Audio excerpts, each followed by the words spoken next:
Okay, good morning to everyone.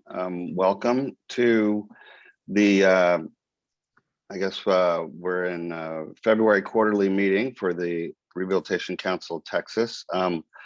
We've got a couple of minutes. I'd like to give a couple of minutes to see if people show up and want to join us that might be arriving late. Got some cold weather running around the state, so people might be running a little bit behind. So we're gonna give it a couple of minutes here, and then we'll or a minute and a half, and we'll get started. So if y'all will just bear with us briefly, we'll get this meeting started shortly. Thank you.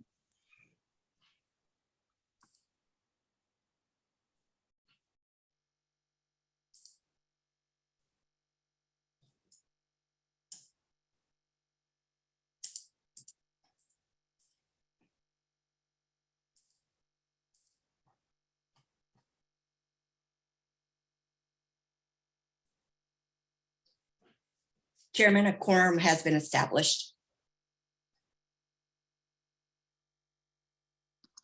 Thank you, Ms. Godwin. I appreciate that.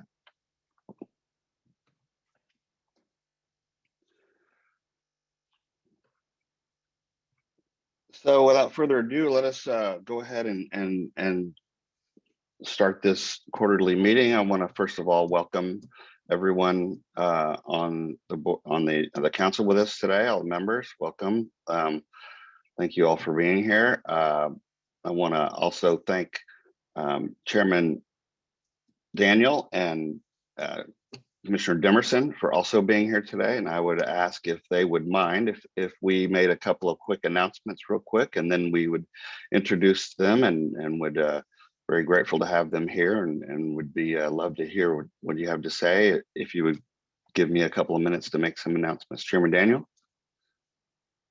Absolutely. Thank you, sir. Commissioner Demerson, is that okay with you? Occasionally, Commissioner Demerson is mobile, running around the state, doing state's business, so he may be listening in and will catch on whenever he hears us. But anyway, first want to welcome everyone around the state, and whether you're involved in VR or not, we're glad you're here. Thanks for joining us. And I wanted to make a couple of quick announcements. One is that public comment will be today. We've kind of reversed the schedule. Usually our public comment is not until the second day, but today we've had some time slot shifts, so public comment will be actually this afternoon at 1 o'clock after our lunch break. So if you're interested in giving public comment, we welcome that and would ask you to register for public comment and let Ms. Lisa Godwin know that you would like to give public comment and in the message box, and we certainly will welcome that and open that up to you if you want to. Please register so we know who wants to give public comment. Thank you. Let's see.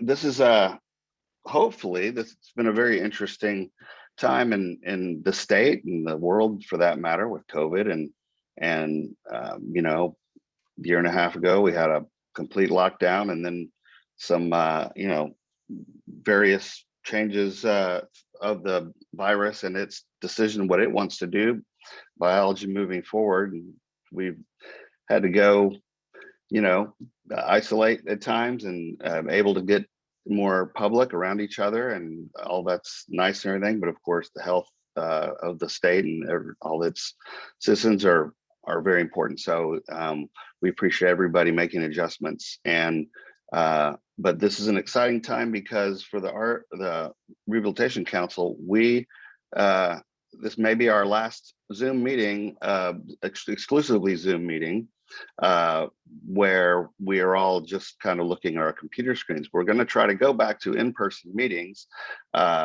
in May. So we're looking forward to that. And not only that, but we expect to take it to a new level and actually kind of do somewhat of a hybrid meeting where citizens around the state are going to be able to participate online with us, and it'll be more of a interactive. I'm sorry, I don't mean interactive. I mean more of a, we're going to be broadcasting it live. So people will be able to sign in and watch us operate our council as we operate, rather than, you know, in the past, it was you had to actually show up and register, and all Texans are welcome. But you know, sometimes with the large state we have, it's difficult to make it across the whole state to get in and watch the RCT work. So we're gonna broadcast that, and it's going to be multiple cameras, and it's going to be a new era for the RCT, and we're looking forward to it. And coming out of COVID, not only a bright, shiny new penny, but, you know, maybe even a nickel or a dime. So, and we're looking forward to doing that with y'all. So that will be exciting. So without further ado, I would like to introduce Chairman Daniel or Dimerson. I have a feeling how I know how Commissioner Dimerson would answer, but I would offer either of you, if you have times restraints or schedule demands, if one would like to go before the other, speak now. Well, we'll go in alphabetical order. DA would be before DE, and that's the only reason I would even choose to go first. Okay. Thanks so much. Commissioner Daniel. All you guys do. I say that every time. I mean it every single time. Everything's going great. Glad to hear you're going back to a live meeting in May. I think it's important. I think we need to be with other people in order to really understand where people are coming from. It's the understanding that matters. But I applaud you for using technology to reach more Texans. That's been really an interesting kind of positive coming out of the pandemic, where there weren't a lot of positives, which is technology gives us tools where we can include more people in what we're doing. And I think that makes a big difference in terms of how we can be responsive to the people of Texas, which is our job. And so pretty excited for your plans for that. Looking forward to seeing how that rolls out. You've got a great team there that helps you with this. And so I know they'll pull it off. It's going to be pretty cool stuff. You mentioned that you know, the pandemic and the adventure of the pandemic and everything that looked like. You know, we've had 2 record-setting months in terms of job creation, 2 months in a row. We've set new records for the most number of Texans who were employed at one time. Our last record was in February of 2019, right before the pandemic. And so the Texas economy has really resumed its job creation cycle, which was very, very good pre-pandemic. And I think we're seeing the same kinds of job creation coming off the pandemic. We've created several 100,000 jobs since our low point, and that creation continues. Sales tax collections in the state remain up, which is only an indicator of the fact that there is commerce going on and things are moving, and companies are expressing a lot of optimism as to how many more jobs they might create in the coming months, even years. And so we've got, I think, a foothold back on this robust economy that we were really used to seeing in 2018 and 2019. In the early part of 2020, I think we're seeing a return to that. I think that makes really just creates a good opportunity for job creation in this state. I think the work you're doing ties right into that. There's some key things that we're working on at TWC, and the work of the RCT is definitely among those, because we've still got people that we need to plug into the workforce. So people who might be experiencing disabilities, we need to look for ways for them to plug into the workforce in a way that's meaningful for them. And I think there's a lot of tools at our disposal we can do this. I'd say the same thing, frankly, about foster youth in this state. And then I will tell you, it's a wide open kind of opportunity for us in terms of middle skills jobs. Now here we're not targeting a particular group of people that we can study and understand their needs and help them meet those needs. With middle skills jobs, we're kind of looking at broad opportunity across the state. These are jobs that require training post-high school, but don't require a college degree. So certificates, different things you can get at community colleges, even apprenticeship programs. These middle skills jobs, middle skills, yes, but high wage. And we're talking about electricians, plumbers, a lot of medical technicians, even a lot of IT jobs would fall into this category. Our conservative estimates, there's probably 1 million jobs in this state, more than there are people qualified to take those jobs. Now, that's a good problem to have because we've got a lot of people who are upwardly mobile in the workforce, and it's really just a matter of training. And so as we focus on middle skills jobs, we focus on some groups of Texans that we particularly want to see plug into the workforce in more meaningful numbers. It creates this situation where employers are creating jobs. TWC is very focused on filling those jobs, and we're putting a lot of tools in place to do it. And I think that RCT and the work you're doing really, really does complement all of those efforts on part of TWC. So this is your meeting, so let me stop talking and just say one more time, thanks for doing all you do. We are having a little bit of winter weather. I'm in Georgetown, Texas right now, and not at the office because we got a nice sheet of ice going out there. So everybody please be careful as you're moving about the state today. Thanks so much, and I look forward to seeing you in May. Yes, sir. Thank you, Chairman Daniel, very much. And yes, it is some winter weather out there, so please everyone do remain safe out there. But thank you for your comments, and we appreciate your recognizing that taking advantage of this how should we say forced introduction into a more of a technological meeting world as may actually come out to help us grow and move forward, as a communicating state that wants to keep the lines of communication open. So thanks for recognizing that. And I also wanted to recognize that you mentioned disabled workers coming out of the pandemic. I think it's interesting that perhaps employers might see that disabled workers using technology to participate in their work, the jobs they provide is a real thing, and can actually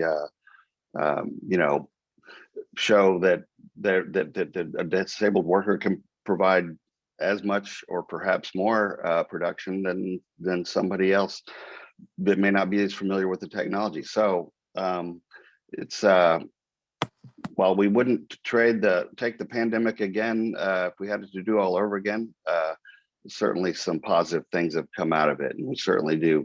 On that note, I want to keep everyone that's suffering or having a hard time with COVID, or perhaps has passed away due to COVID. We want to keep everyone in our thoughts and prayers about that. So but anyway, we must move forward. And with that, thanks very much, Chairman Daniel. Appreciate your commentary. Always an inspiration to have you with us. So we appreciate your words. Thank you, sir.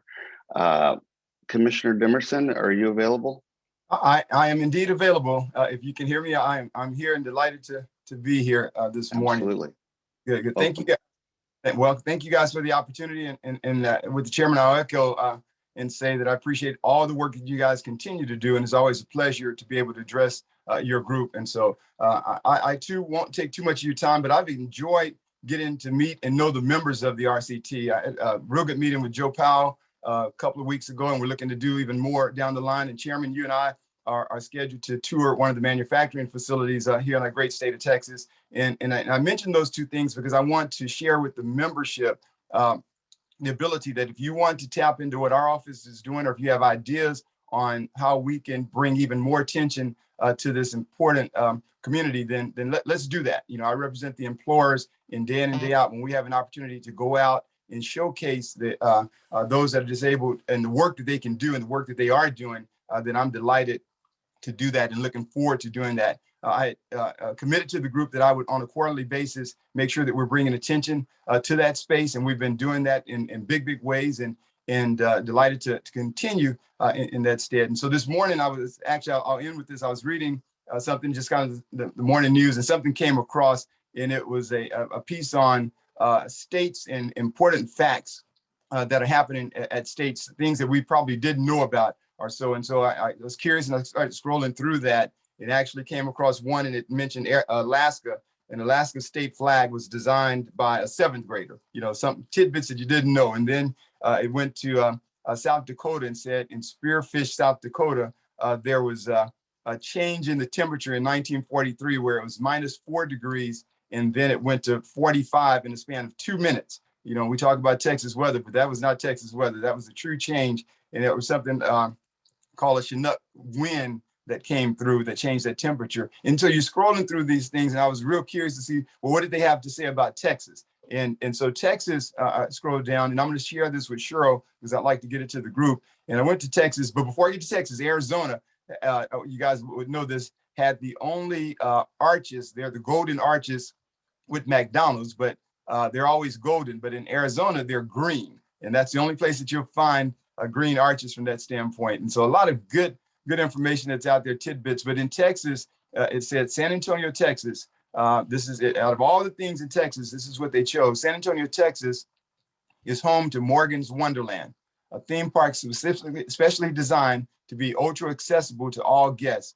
Its attractions include a wheelchair accessible carousel and Ferris wheel and rainbow reef, which features only warm water for guests that may be unable to tolerate cooler water temperatures. The water park where you can find Rainbow Reef, Morgan's Inspirational Island, offers guests 3 different types of waterproof wheelchairs to switch into, free of charge in case they don't want to or can't get their personal ones wet.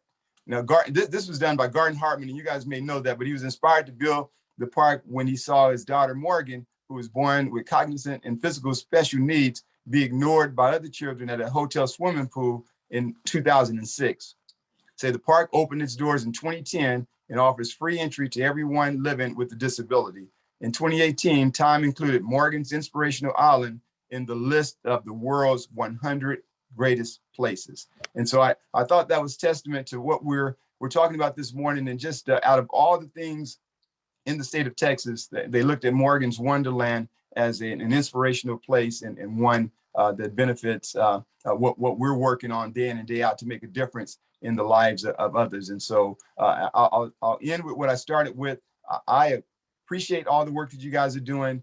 I want to make sure that I'm accessible to you guys. And if there's anything that we can do to continue to make a difference in that space, we want to be able to do that in big ways. And so, Chairman, thank you for what you're doing. All the members, thank you for what you're doing. Under Cheryl's leadership with the staff, we're going to continue to make a difference, and I'm looking forward to doing that. The chairman talked about a number of things that are happening in our great state of Texas, and we want to make sure that all folks are able to enjoy and benefit in this great renaissance that we're experiencing and continuing to experience here in Texas. So thank you again for the opportunity. Thank you so much, Commissioner Dimerson. We very much appreciate your words and your taking time out of your busy schedule to join us. It's really inspirational to us, and we thank you for your time to join us. Now, Morgan's Wonderland, I'm not familiar with it, but perhaps I need to get familiar with it. We have some members that are jumping in on the chat. That let's see, Elizabeth Kendall, a member. Council member, Ms. Cower, Vice Chair, Amanda Bowden, you all experienced Morgan's Wonderland. So, wow, I'm grateful to hear about this. And Commissioner Dimerson, thanks for bringing it up. And it looks like we've got some members who are already taking their families there and or have before experience with it. So I was thinking perhaps, we've been talking about having offsite meetings or, perhaps, what do you call it? Not a field trip, but a council. Yeah, well, Ms. Kendall brought up field trip. I said it, but at the same time, but something like that. Anyway, it'd be interesting. Who knows? Maybe we'll have to go to Morgan's Wonderland, but thank you so much for sharing that with us. Yeah, Chairman, I think you should take advantage of it. And I know Elizabeth Kendall, member, will take care of business and make sure that you're sufficiently hosted from that standpoint. And so meeting space and everything is probably there. But it was amazing out of all the states that they were choosing in different tidbits for Texas. that's what they chose. And I think that's very special and something that we want to, as they say, brag on again. But we always say in Texas, it ain't bragging if it's true. And so fact of the matter is that place is there and it exists. And there's a number of other things happening in our great state, but it was appropriate that this morning, out of all the things that I'm reading in the news or so, I picked up on that. And that's what they chose for Texas. So again, thank you for the opportunity. And we will get to Morgan's Wonderland. I'm quite sure Elizabeth Kendall will make that happen. And you as chairman at some point will do that as well. And we'll Yes, continue the journey. Thank you. Thank you so much, Mr. Commissioner. Thanks for sharing with us. Okay, on to, we've got some schedule changes that we've made for this meeting. So if things look a little out of place on the agenda, please bear with us and try to keep up with us on those changes, as we usually have them in some of these in different times of the days in previous meetings, but today we're have a need to do it this way from schedule conflicts and what have you. So at this time, I would like to introduce Ms.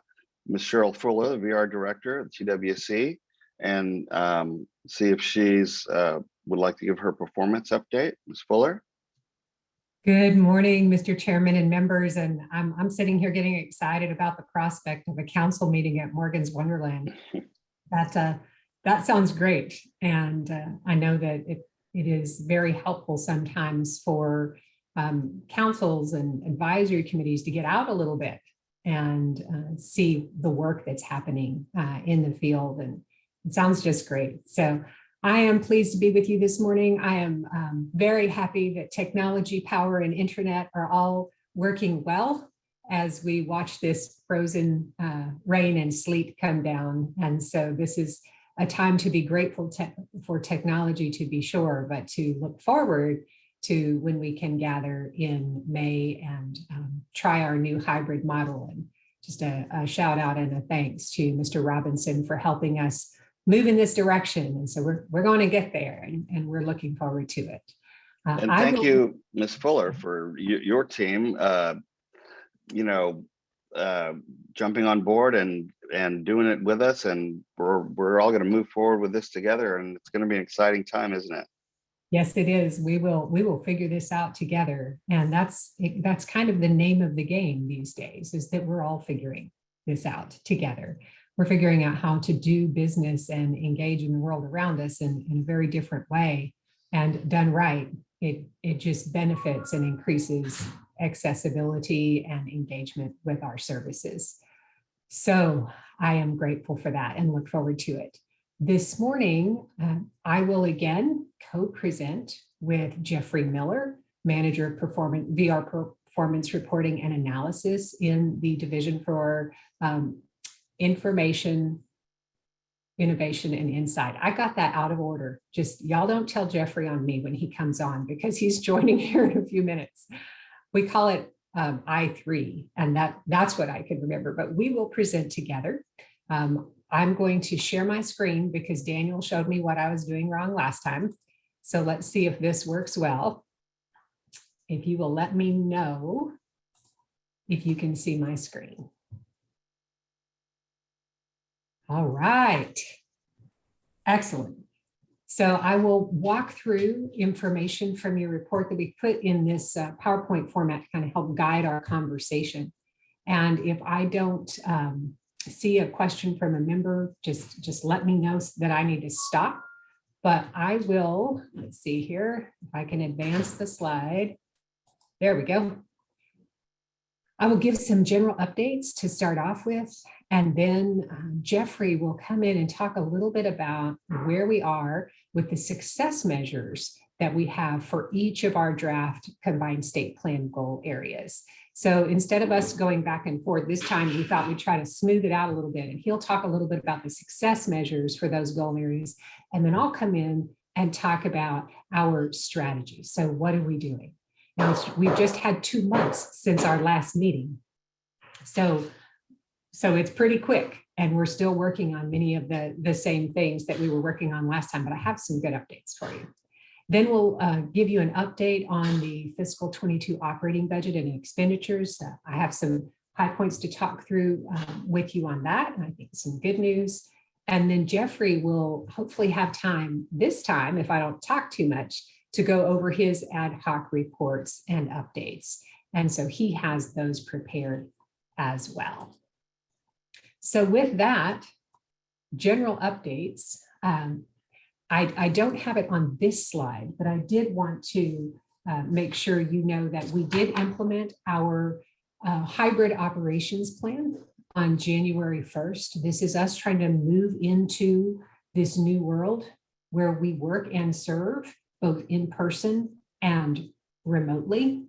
We have delayed going to 50% on-site staffing every day. So minimum of 50% on-site in our field offices is what our plan calls for. We have delayed that to February 14th, given the prevalence of cases of COVID-19 due to the Omicron variant. So we are at 25% staffing in our offices each business day, except for today where we're working remotely in many parts of the state. And then moving to 50% on site on February the 14th as we see those case numbers continue to drop. We have much more than that in our hybrid operations plan. We want to grow as a division, as a program, to get just very, very good at both in-person and virtual service delivery, making it more and more seamless for our customers. And so we're still growing into that, and we'll be working on that for some time. And I'll give you more about that plan if you're interested or in a future update. But what I have for you on the slide, pretty excited about that we have launched our contract and partnership with IRA. And for those of you who do not know what IRA is, it is a visual interpreting service for individuals who are blind or visually impaired. And what we have done is make all of our VR offices, whether they're co-located with the Workforce Center or standalone, as well as our TWC main offices, free IRA access points. We're the first, as far as we know, VR program in the country to do this. There are other free IRA access points in some airports, for example, that people can use. So IRA is on a person's phone, they have an account, and they can engage with an assistant through IRA who can give a visual description of what is going on around them. And so it's usually something that requires a subscription, but in our offices, it will be free to anyone. And so we're really thrilled to launch this. It helps improve the access and accessibility for individuals who are blind or visually impaired to engage with us and with our workforce solutions partners at those workforce centers. So we're really excited about that. We will be sending, we sent yesterday the information memorandum to our staff so that they know to tell their customers and their colleagues. We're also working on some other announcements that will go out to announce this service. And so we will be sure that we share that information memo with our policy committee so that they can also share it with the members. So we're excited about this. It's one more step we can take to improve access and the ease of that access to our services. With regard to the second item, we continue to work on the corrective action plan for our Rsa Monitoring Report. And you may recall, I think most of you, I'm reaching back here to get my notes. You may recall that we had a visit from our federal oversight agency in 2019, and they monitored our program. Every state VR agency has an opportunity to participate in this about every 5 years. As they left, we had some good things that they saw and encouraged us to continue. And we had 3 areas of findings that had 9 total corrective actions. And just to summarize high level, the findings on the program side were associated with making sure we had good case file records to substantiate our data on measurable skills gains, and that we had good controls to evaluate whether we were getting our our case records up, to the standard that they require now. So with both measurable skills gains, which was a brand new measure and a new set of information for us to collect data on, as is credential attainment, and then also with employment verification, making sure we had good, strong supporting documentation. And so we have implemented all of the corrective actions. We've updated our policies and procedures. We have updated our quality assurance practices and guides for data validation. We have provided training to our staff. So we have done all of that and submitted that to RSA with our most recent update, which was January 30th. And so we will see if they're ready to close out those actions. They're closing them out as we complete them, or if they want to monitor them for another few quarters.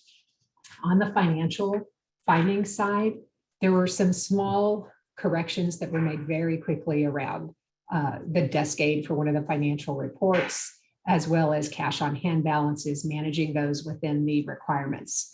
And then the larger findings about the costs we incurred to move into workforce centers. At our state level, what we understood to be capital expenditures was different than what RSA applied when they monitored us. So they said, we see these as capital expenditures. And we said, well, according to our state rules and statutes, they're not, but the federal requirements will lead on that. So we have been working very diligently to resolve that, to evaluate all of the expenditures associated with moving our staff into workforce centers and making sure that they were accessible for our customers. We will complete the reconciliation of those findings this month, including reimbursing the program, the RSA, for costs that they said should have been paid by others or that were those construction costs. So we will take care of that this month. The primary costs really that were in question were associated with implementing things like automatic door openers. We wanted to go above and beyond the minimum requirement to ensure ease of access into and around the workforce centers for our staff with disabilities and, for more importantly, our customers with disabilities. So where we went above and beyond what the minimum requirement would be, we felt that it was responsible for us to pay for 100% of that cost. Another example is a ramp going into a door so that one of our staff members could easily go in and out of the workforce center. RSA said all benefiting programs should have paid part of that. So we saw it a different way, but we are taking care of that corrective action. Other cases, RSA said that we cannot have construction costs to build hard-walled offices. And we prioritized the confidentiality of our counselor and customer relationship. And so we thought that was important early on. We got some strong public comment about that early on. We made that decision. So we have adjusted our future plans. We're still going to focus on confidentiality and really preserving that confidentiality of our customer counselor conversation. But we will be using movable walls, which are equipment, which are appropriate in RSA's view, and we'll be getting prior approval for those, which was the last part of that fiscal action. Is they said we need to beef up our prior approval policies and procedures, which are in effect when there is a certain type of cost or a certain amount of a cost, that those type of expenditures have to be submitted to RSA for prior approval. We have that policy and procedure in place. We've made all the corrections and we send those up to RSA for review and approval timely and on an ongoing basis. So I think we will have everything completed depending on how our federal partners review the submission on our corrective action. Our goal is to close this out and move on, just as it is the goal of every state that is monitored. But I will keep you posted. At this point, as of February 15th, we will have done everything we can, and we'll just wait for our partners to tell us if they have more questions or would like to continue to monitor that. So that's the RSA 107 monitoring report update. before we know it, it'll be time for them to come see us again because they're doing this pretty consistently every 5 years. And so I would expect in a couple of years' time, we'll have another opportunity to have our federal partners visit. And of course, you play a key role in that because they meet with our State Rehabilitation Council when they're here. All right, for the CSABR Spring Conference, a number of you attend, and I wanted to make sure that you know the latest.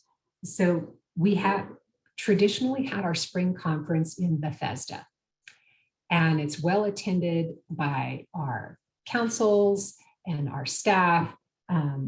However, CSABR made the decision to have it virtual, 100% virtual one more time, because when the decision needed to be made earlier this month, there was too much uncertainty. So rather than kind of waiting and trying to figure out if we'll be able to have in person or need to go virtual, the executive committee just decided to make it a virtual event. It will be April 12th, 13th, and 14th. So fewer days, but potentially longer days. There will be about 8 general sessions. The agenda is still a work in process, but registration has already opened. So I know some of you work with Lisa to register to be able to attend that. I encourage you always, if you are interested and have an opportunity, while it is virtual, it is really cost effective. And so as soon as that agenda is available, it'll hit the streets, and I'll make sure we work with Lisa to get that to you. All right, for the update on a couple of bills in the 87th, coming out of the 87th Texas legislature. There are 2 things. First is what we call our Rider 48 report. And I wanted to give you just a brief update on that. That is the report that requires us to inventory apprenticeship and internship opportunities for people with disabilities. So we are to conduct an inventory that looks at number and type of apprenticeships and internships as far as opportunities, how long they are, the age of participants, what employers are involved, where the programs are, how they're funded, and what the outcomes are. One of the things you heard from us last meeting, and that we continue to work with our partners in innovation, information, and insight. I still have that out older. We're still working with our partners to identify what data is actually available, right? Because the requirements exceed the current data that is available. In some instances, there's data that isn't collected, that there's activity out there, which is not collected. So it's not in a form we can gather. But I know that the team, the cross-agency team that's working on this, and we have our staff, the Workforce Development Division, Office of Apprenticeship, our adult education colleagues, we're all working together to figure out what is available that we can inventory and report. So that group is meeting and researching that information. I'm hopeful when we come back to you in May, we'll have a good scope of work, and we'll be able to talk to you about here's what we think we're going to be able to include in that report, because it's due to you and the legislature by October the 1st. So we will make sure we hit that mark. Senate Bill 50 is related to competitive integrated employment for Medicaid recipients. And we are excited about this. This is a great opportunity for us to partner more closely with our colleagues at HHSC. We also hope our colleagues at TEA to really increase availability of opportunities for employment services and competitive integrated employment for individuals who are currently in the Medicaid waiver programs. So you will hear more about this afternoon. But the upshot is HHSC has the wheel on this.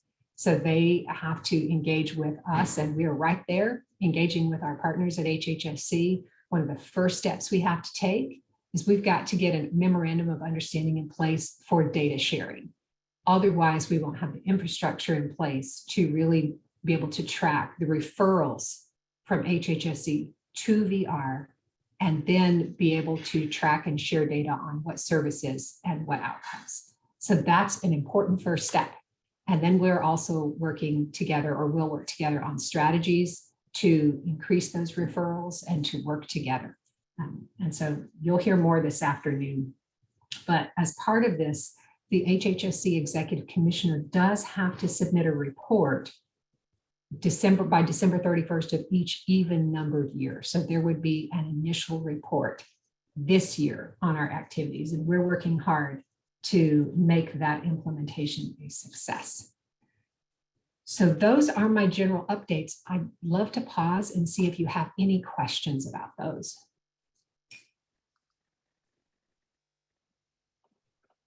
Anyone have any questions for Ms. Fuller?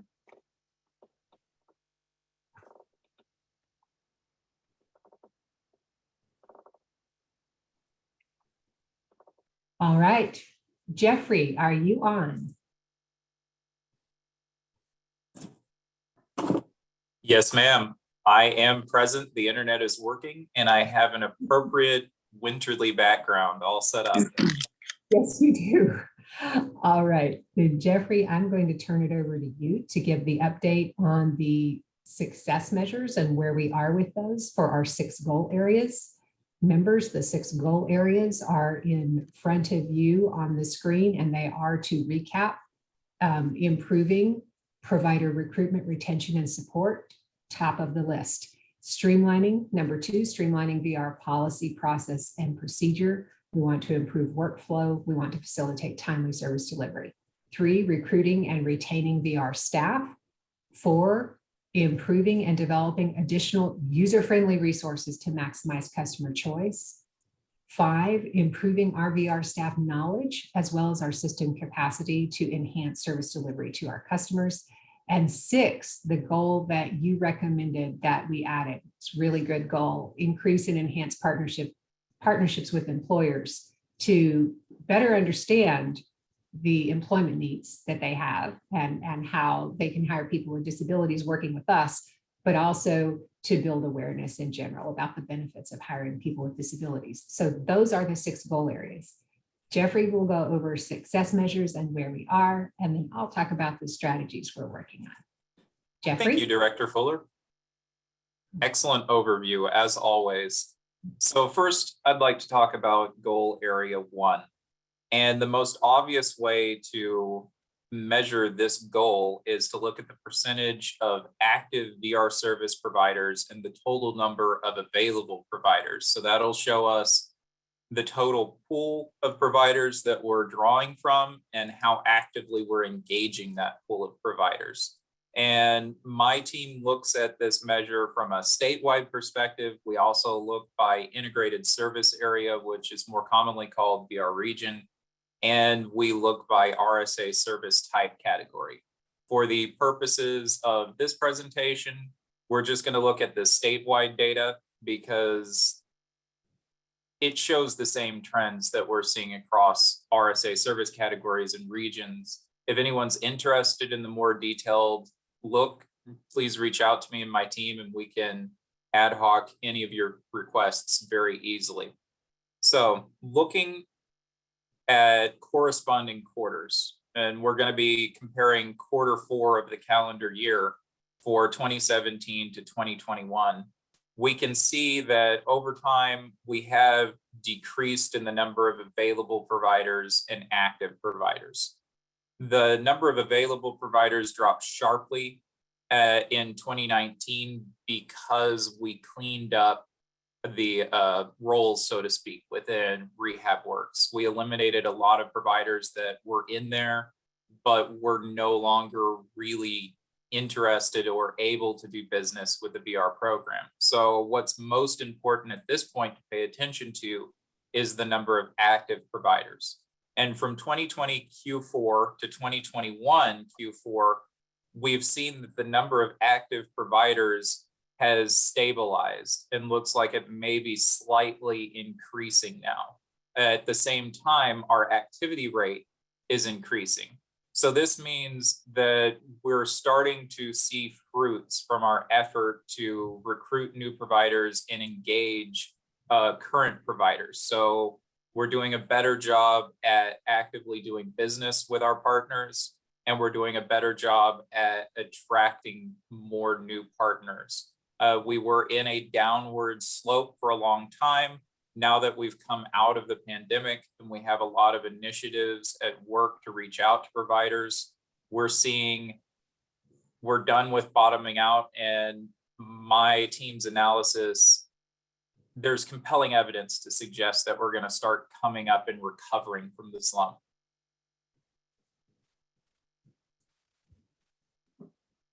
So the second goal area, Jeffrey, apologies, quick question. Can you remind how an active provider is defined? Yes, so an active provider is anyone who has done business with us within the past quarter. At least one transaction At makes least them one, active. Okay. exactly, at least one service authorization. Okay. Thank you. Of course, my pleasure. So the second goal area, there's two straightforward metrics to assess this. The first is to look at median time from initial contact to participant status in the VR program. And the second is to look at for an increase in the percentage of those determined eligible who move into an individualized plan for employment. So if our processes are being streamlined and improved, then we should see an effect in terms of our pipeline of customers. And both of these measures target that pipeline from two different perspectives. Anyone deemed eligible for VR should, in theory, be able to benefit from VR and move into being a participant. And if they don't, then it may be because something has gone wrong with systemic processes. And we want to move people through the pipeline as quickly as possible, because a lot of people are in situations where they need a job quickly. They need to pursue a plan for a career. So let's look at the stats on these two measures. First, we'll look at median days to go from initial contact to program participation. This seems stable. So even though our new participant numbers have increased from 2020 Q4 to 2021 Q4 by, we attracted a little more than 1,000 additional participants than we did in Q4 last year. The median days it takes for them to go from initial contact to participation is roughly the same as our historical number. So adding additional new participants so far has not impacted the amount of time that it takes them to get from initial contact to participation. So it seems that our current pipeline structures and efforts are proving robust in the face of a new influx of participants. And as you can see, the number of new participants that we're attracting each quarter, we're getting to be more in line with how many new participants we brought in back in 2017. So this suggests that our pipeline is recovering, and my team projects that we should return to our historical norm of having somewhere in the low to mid 70,000s in terms of program participants every year. We've been hovering in the 60,000s for the past 2 years, and it looks again like we've come out of that bottoming out period and we're entering into the early stage of a recovery period. Next slide, please. So looking at the participant creation rate, this is some really good news here. So not only are we getting additional signed IPEs, and not only are we getting more eligibility determinations, more of the customers who are determined eligible actually go on to become program participants. So historically, our participant creation rate, which is the proportion of eligibles that go on to be participants, has hovered around the low 70%. I don't have it going all the way back on this chart, but 2017 Q4 is typical. When you go back to, say, 2015, 2016, years prior to when the VR program joined TWC. So you can see that there was a sort of downward slide for a time in terms of new signed IPEs. We went down to 3,804 in 2020 Q4, and some of that was the pandemic effect. But from 2019 onward to 2021, our participant creation rate has substantially increased to where we're now pushing 90% almost. So it's conceivable that the next time we meet, and my fingers are crossed about this, that we will see participant creation rate break 90%, which would be absolutely fantastic in my view, because that would mean that 9 out of 10 people deemed eligible actually go on to be program participants. Next slide, please. So the third goal area, what we're looking at here is a decrease in annual turnover rate so that we can have stability for field staff and state office staff. And we're also looking at an annual increase in the proportion of qualified vocational rehabilitation counselors. This is another goal area where we have good news this quarter. So to recap, in state fiscal year 2019, the annual VR staff turnover rate was 14.7%. And the reasons for this were various. There was a finding from the comprehensive statewide needs assessment that a significant proportion of VR program staff were eligible for retirement. And when the pandemic hit, there were a lot of people who took that option, and that resulted in a somewhat inflated turnover rate for that year and afterwards. But right now, looking at Q1 of, I think the slide went back. There we go. Looking at Q1 of state fiscal year 2022, we only had a quarterly turnover rate of 2.7%, and that likely forecasts an improving rate. So efforts to sustain staff and recruit additional staff are paying off. Now, there's some interesting news when it comes to QVRCs, or Qualified Vocational Rehabilitation Counselors. In 2019, 75% of our counselors met CSPD requirements. In Q1 of SFY 2022, however, that number had decreased to 65.7%. And although this is a small improvement from the 64.4% in November. And what my team and I think about this is that it's actually reflecting the candidate pool from which new counselors are being drawn. There are some events beyond VR's control that are going on in the realm of education, where there's a lot fewer opportunities for counselors to be qualified or pursue degree plans that target vocational rehabilitation services. So the typical counselor may have a counseling background, but may not yet have vocational rehabilitation experience or focus in their education. And so my anticipation is that we'll continue to see the percentage of QVRCs decline for the short term until these new individuals get the training that they need to be QVRCs for the program. The other explanation for why the percentage fell is, again, because of the turnover rate. The people that were leaving the VR program were typically retiring, typically had at least a decade or more of state service.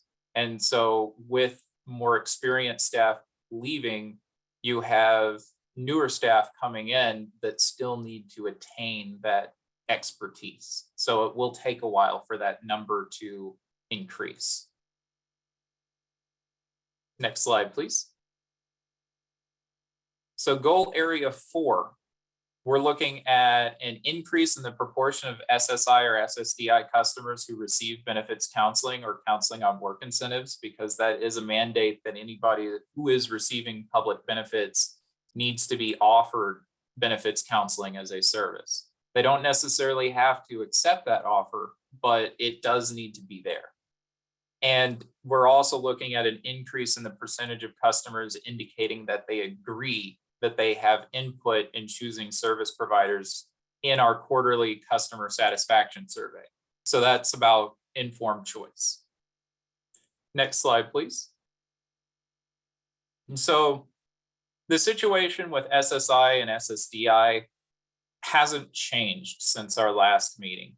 We still have about 11,600 open cases that have evidence of involving SSI and SSDI recipients. And of those, only about 20% list benefits counseling on the IPE, and about 74.78% of those cases may require updates to more accurately capture the SSI and SSDI data. And my team's suspicion on this is because of all of the different data collection and data entry priorities we have, it's hard to make time and space for recording SSI and SSDI data, especially when it can sometimes be difficult to get this information from our customers. So there are improvement methods in place that we're trying. My team is producing a new quarterly report to help identify people who are receiving SSI or SSDI so that we can mark that they need benefits counseling on their IPE and hopefully reach out to counselors to offer that. And I think that we'll start seeing some improvement from those efforts perhaps in the next quarter or so. So fingers crossed there. Now,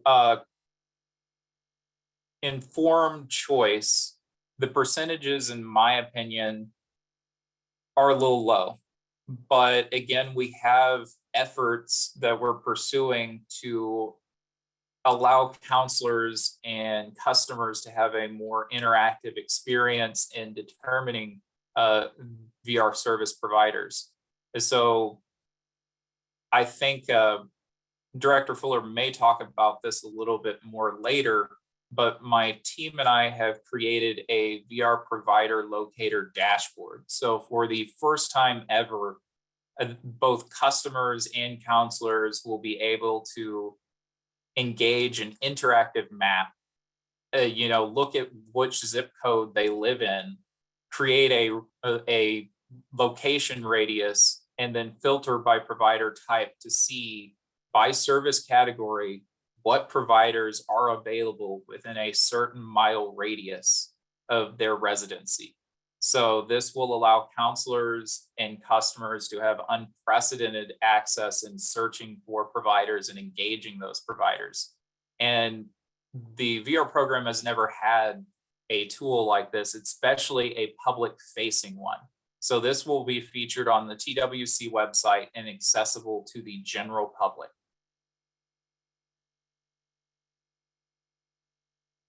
So very proud of that tool. Next slide.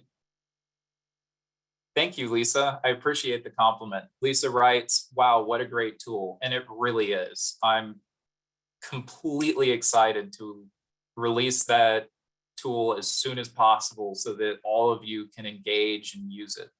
And the great thing about the tool is it only shows providers that have been engaged in the past 12 months. So it's showing active providers. So looking at goal area 5, there's 3 measures that we look at. First, an increase in the percentage of customers indicating that they agree that VR staff provides guidance the customer needs. An increase in the percentage of customers indicating that they agree that counselors maintain communication, and an increase in the VR engagement rate. So that's meaningful interaction with the VR program toward completing an IPE. And there's several factors that we take into account when determining whether an engagement is meaningful. And so it's not, for instance, just because the counselor made a case note that they called the customer. There has to be substantial guidance and counseling going on, or a service authorization or something measurable for that interaction. So next slide, please. So looking at the first metrics, do VR staff provide you the guidance you need? These look like pretty good rates to my team and I. The mid 80% range, that's pretty good in our opinion. Counselor communication is a little bit low. We would prefer to see that higher, but a lot of that can be attributed, in my opinion, to after effects of the pandemic and the reorganization and just figuring things out that everybody had to go through when the pandemic hit, in terms of maintaining continuity and delivering services, maintaining contact with people. It's been a really rough 2 years regarding staying in touch with each other. And there's just no way around that. So my anticipation is the second measure should improve in the next quarter or so. Right now, it's a little low, but it's not bad given the circumstances.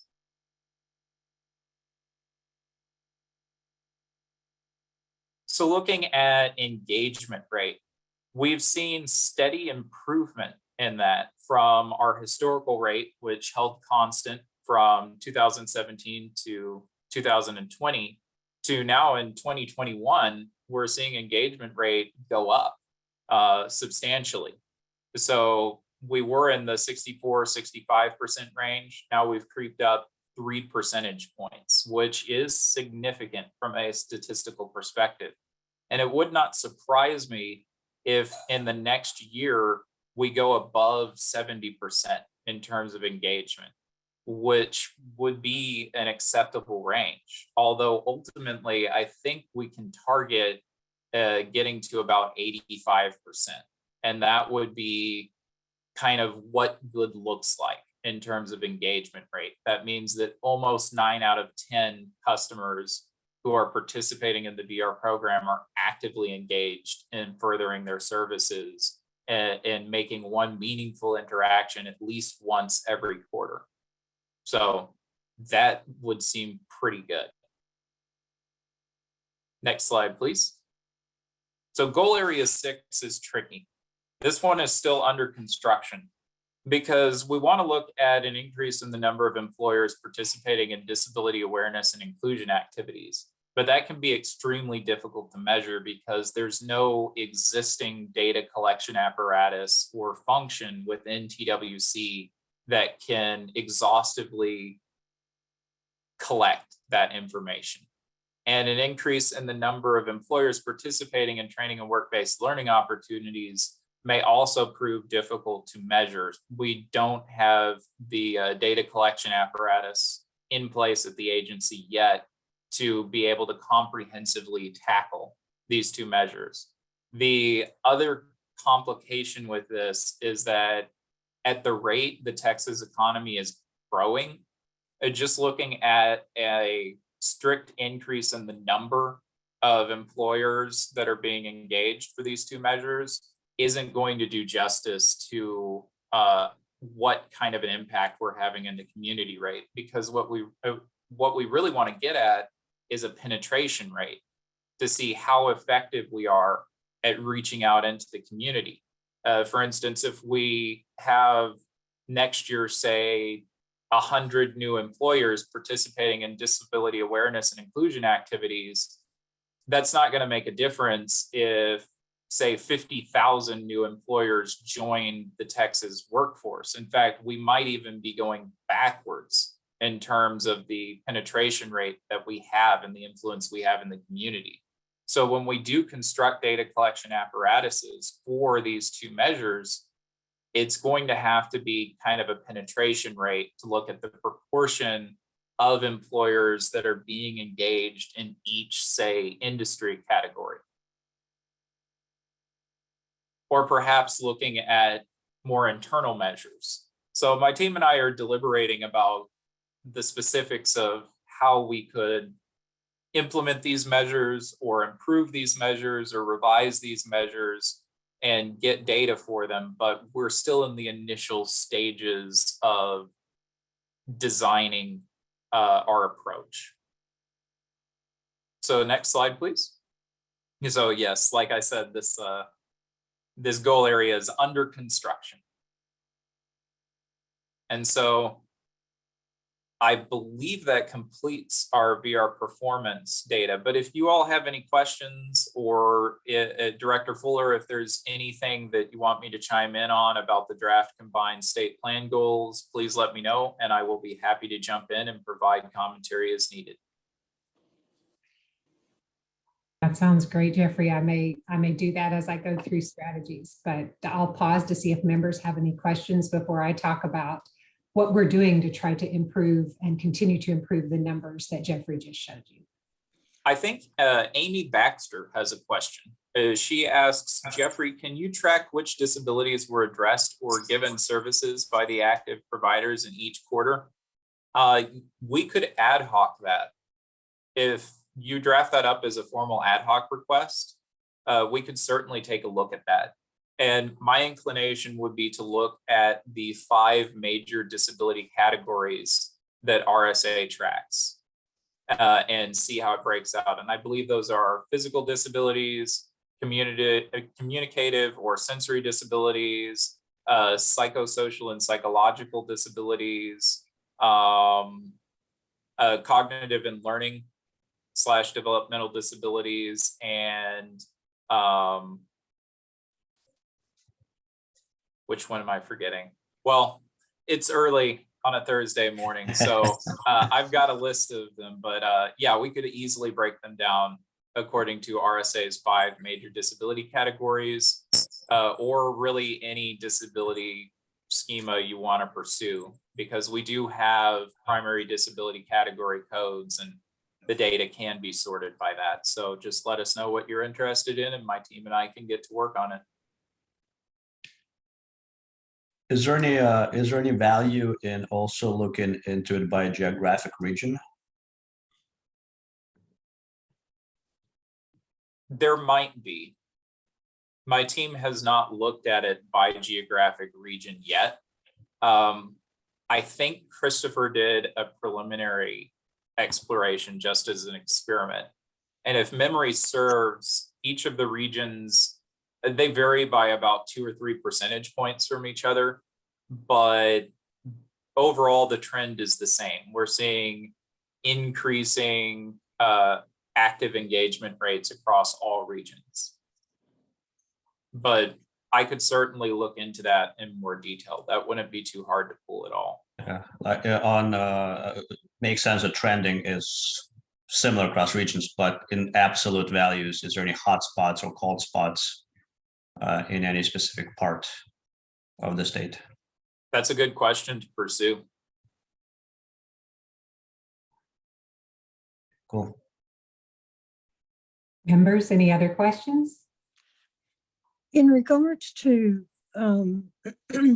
eligibility, referral and eligibility to IEP, is there any tracking of when a customer does basically decide to have their case closed unsuccessful? Is there any tracking done to determine the factors in that? So we have a reason code for why the case is closed unsuccessfully. And it could be customer is no longer interested in services, customer has lost contact with the VR program or vice versa. So we do have some insight into why cases are closed unsuccessfully. We do not actively track, red flags about cases that may be at risk of closing unsuccessfully, but when they are closed unsuccessfully, there is a reason given. Let me tell you why I asked that question. I've heard on more than one occasion where situations where a customer has attempted to contact the counselor and the counselor has not returned calls, which to me says that the customer is not receiving services that they need or getting information for whatever reason. And I've heard it more than once that that calls are not always, that are not returned, and that concerns me when that happens. And I think that is a valid concern. And I don't want to gloss over that in saying that, based on the customer satisfaction survey, 4 out of 5 customers say that their counselor is maintaining contact and it's easy to get in touch with VR program staff.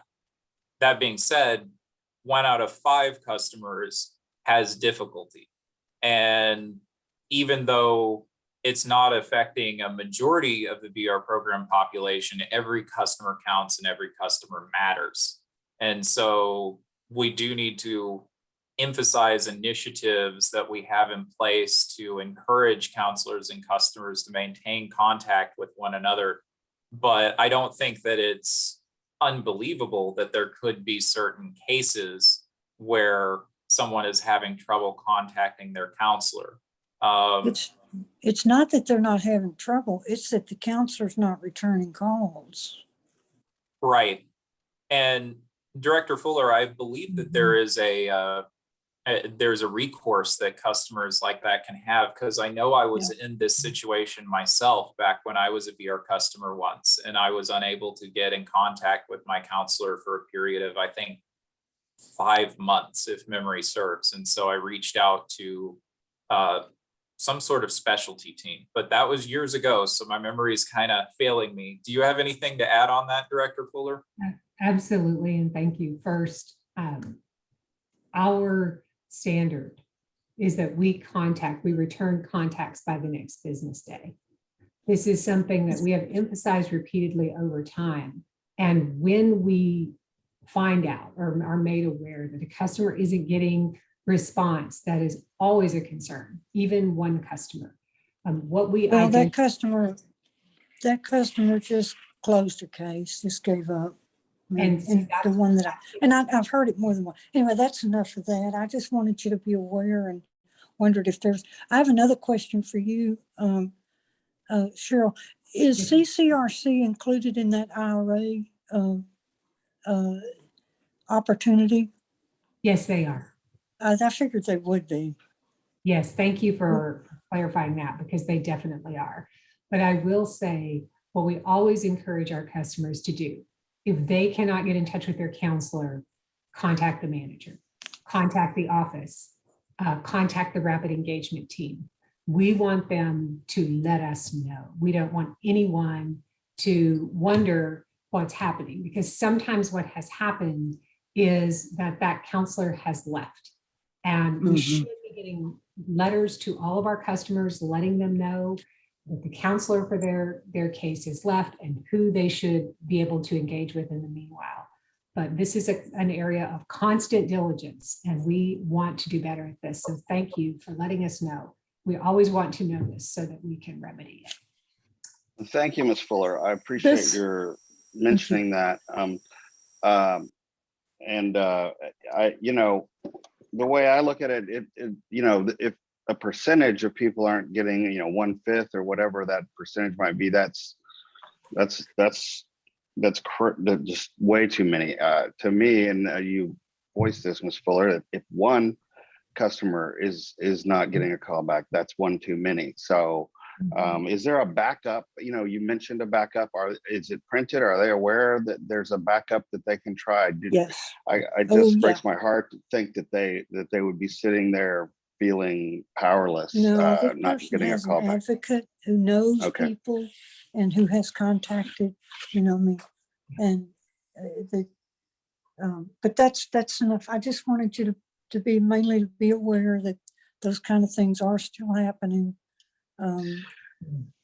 Yes, ma'am. And as we continue to work to address the vacancies, which we've certainly seen improvement on, and to get our new folks trained up, this is something we have to continue to be diligent about. But customers can always reach out to the rehabilitation assistant. They can always reach out to a member of the management team. They can call the inquiries line, the customer inquiries line. They can call the rapid engagement line. They can call my office. So we will get her done if somebody is not able to engage with their counselor. And that rapid engagement team member, I will make sure we put that in the chat, but that is a team of people. Their sole focus is to take calls or respond to emails from individuals interested in VR or individuals who are reaching it out to make contact. And they do a fantastic job. It's a 3-member team led by one of our program specialists in Scott McCune's Department of Program Operations, and they serve the entire state. And that's what they do all day, every day. In addition, our regional offices, our regional directors and deputy regional directors are always available and willing to address any concern that comes their way. So we're working on this, and we will continue to work on this. And I don't know that we have a fifth of our customers that aren't getting any callback, but the challenge is that we're not meeting that standard of by the next business day for about that percentage. So it may take longer. We don't want it to take longer. We want to be back in touch with them by the next business day. Thanks, Ms. Fuller. Appreciate it. This is April Pulries. Cheryl, I just had a quick question, or Jeffrey, whoever can answer this. To go back to the regional question that was posed earlier, do you guys track? I know you were saying there wasn't much percent changes regionally, but what about like when you look at urban versus rural? That's a great question. So that would be an interesting avenue to pursue as an investigation. Historically speaking, based on prior CSNA findings, we tend to see that rural services and rural cases have a higher success rate than urban areas. And that may have a lot to do with community and cultural factors. Now, the situation could have changed since the last CSNA was conducted, but it would be really interesting to take a look at engagement rate for rural versus urban areas. My gut instinct is that rural has higher, but it's a hypothesis that needs to be tested. So it's something that my team could definitely look into.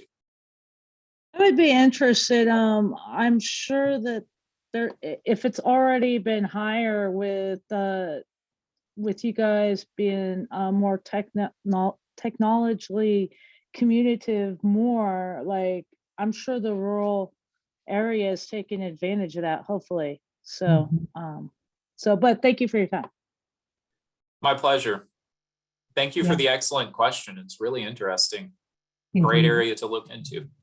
We sure hope that technology enables better ease of access, and not for all of our customers, but we're really mindful of rural areas where there's a lot of windshield time when your option is to drive into an office. I grew up in a very rural area, so that's always something on my mind. All right, let's talk about some of the strategies that we are working on to. Can I ask one more question before we leave the presentation Jeffrey did? I just wanted to clarify on the first slide, Jeffrey, that you covered for the participation rate. I think it was like 99 days for engaging in participation. Right, from initial contact to participation. That was my question. Was it initial contact or what that you were calculating that from? And you just answered my question. Okay, thanks. Oh, excellent. I'm glad. Yeah, see how easy that was. Thank you. All right, everybody close your eyes while I zoom forward. Okay. How fast can I click without messing up? Okay, here we go. So what I have for you is a series of slides that list the specific strategies and our status. So we've got the strategies in one column, and the next column, our status is it in queue, meaning we haven't started working on it, but it's in queue.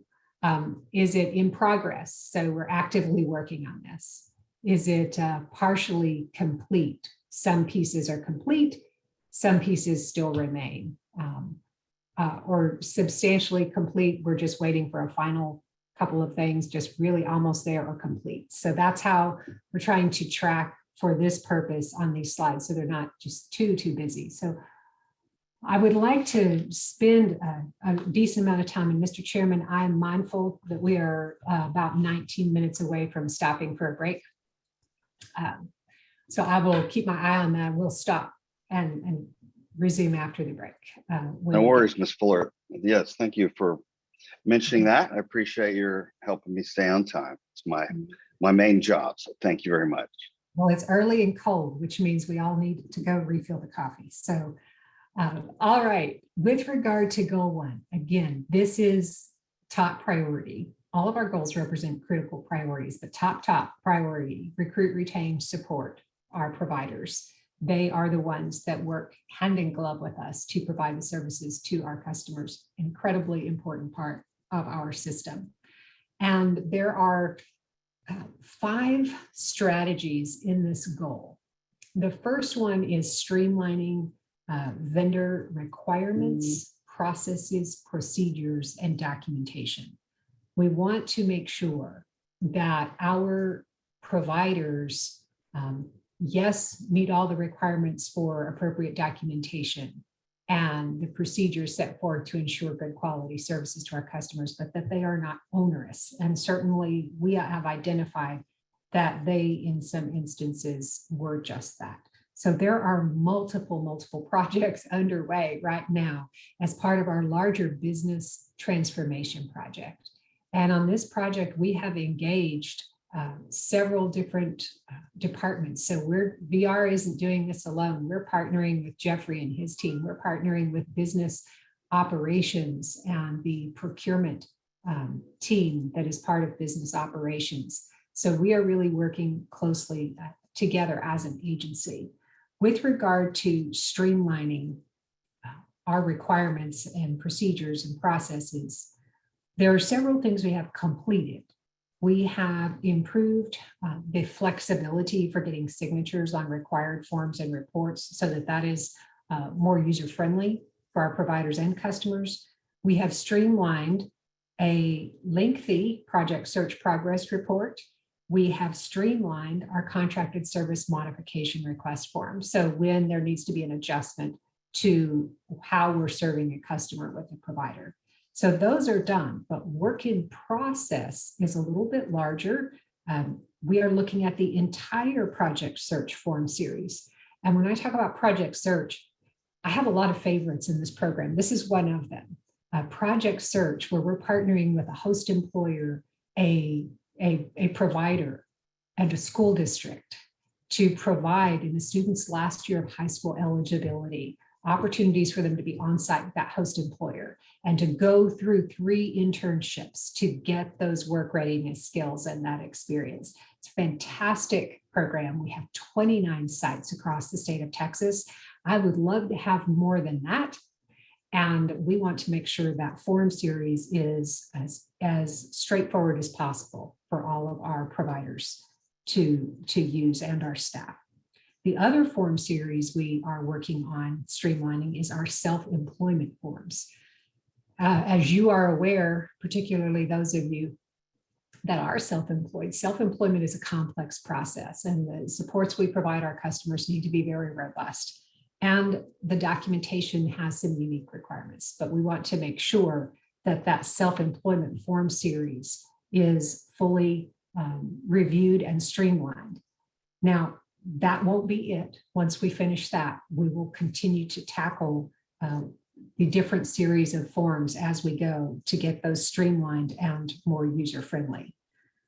Probably the biggest effort we've had in this regard is the redesign of supported employment, which we could not have done without the active engagement of our staff and our providers. And I believe that it is the best product we've rolled out of its kind in recent years because of that engagement. This was a big effort. You may recall us mentioning that it was coming up at our last meeting the following week, but the commission did approve all of the policy changes on December 7th. Those changes in policy and procedure and rates were posted for review December 29th and then published as final on February 1st.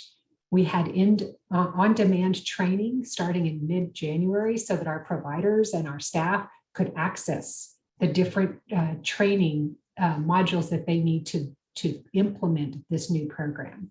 And so it went live as of February 1st. And the scope of what we did really does run the gamut from improving the payments to our providers, to streamlining forms, to making sure that our customers could get better service. And so I'm pretty excited about the work that we have done on this supported employment project. I know we reduced the supported employment forms by 41 pages as part of this, just as an example of streamlining. So we are continuing to work on that.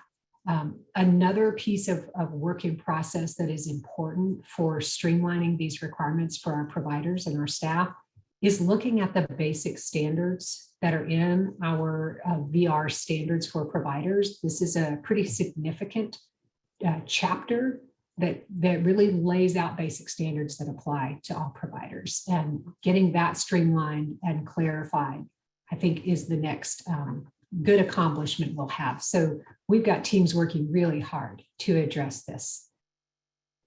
The second strategy regarding ensuring our payment rates are competitive and equitable, and we have a process established for regular rate review and updates. This is another area that we've made good progress on, and we're continuing to push forward on this strategy as quickly as possible. As you know, we increased our rates for employment services, for pre-employment transition services, and for autism spectrum disorder support services by 22.5% on October 1st. That was overdue. We completed that, and that was step one, because our next step is to make sure that we look at the universe of rates we have, and that we have that review, we make the adjustments to those rates where necessary, and then we put in place a process where we continually, on a regular basis, review and keep those rates current. Because getting to a rate increase and rate updates one time is good. Keeping it that way is what's most critical. So we expect to post a solicitation sometime this month for expert assistance with a comprehensive rate review and associated recommendations. We really want to make sure that we engage some experts that can help us do this thoroughly and thoughtfully. So that procurement, it takes some real intensive time and effort by us, as well as our colleagues in business operations and procurement and contracting services, to prepare those solicitations. So we are about ready to post on that one, and we're looking forward to that. With regard to strengthening our provider recruiting,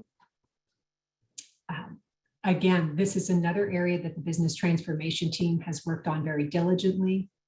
They have reviewed both data and qualitative feedback from our staff regarding provider density, meaning, do you have the providers you need in the array of different service areas in your geographic area? So they got some good feedback from staff as part of that, to look at where we might need providers and what type of providers.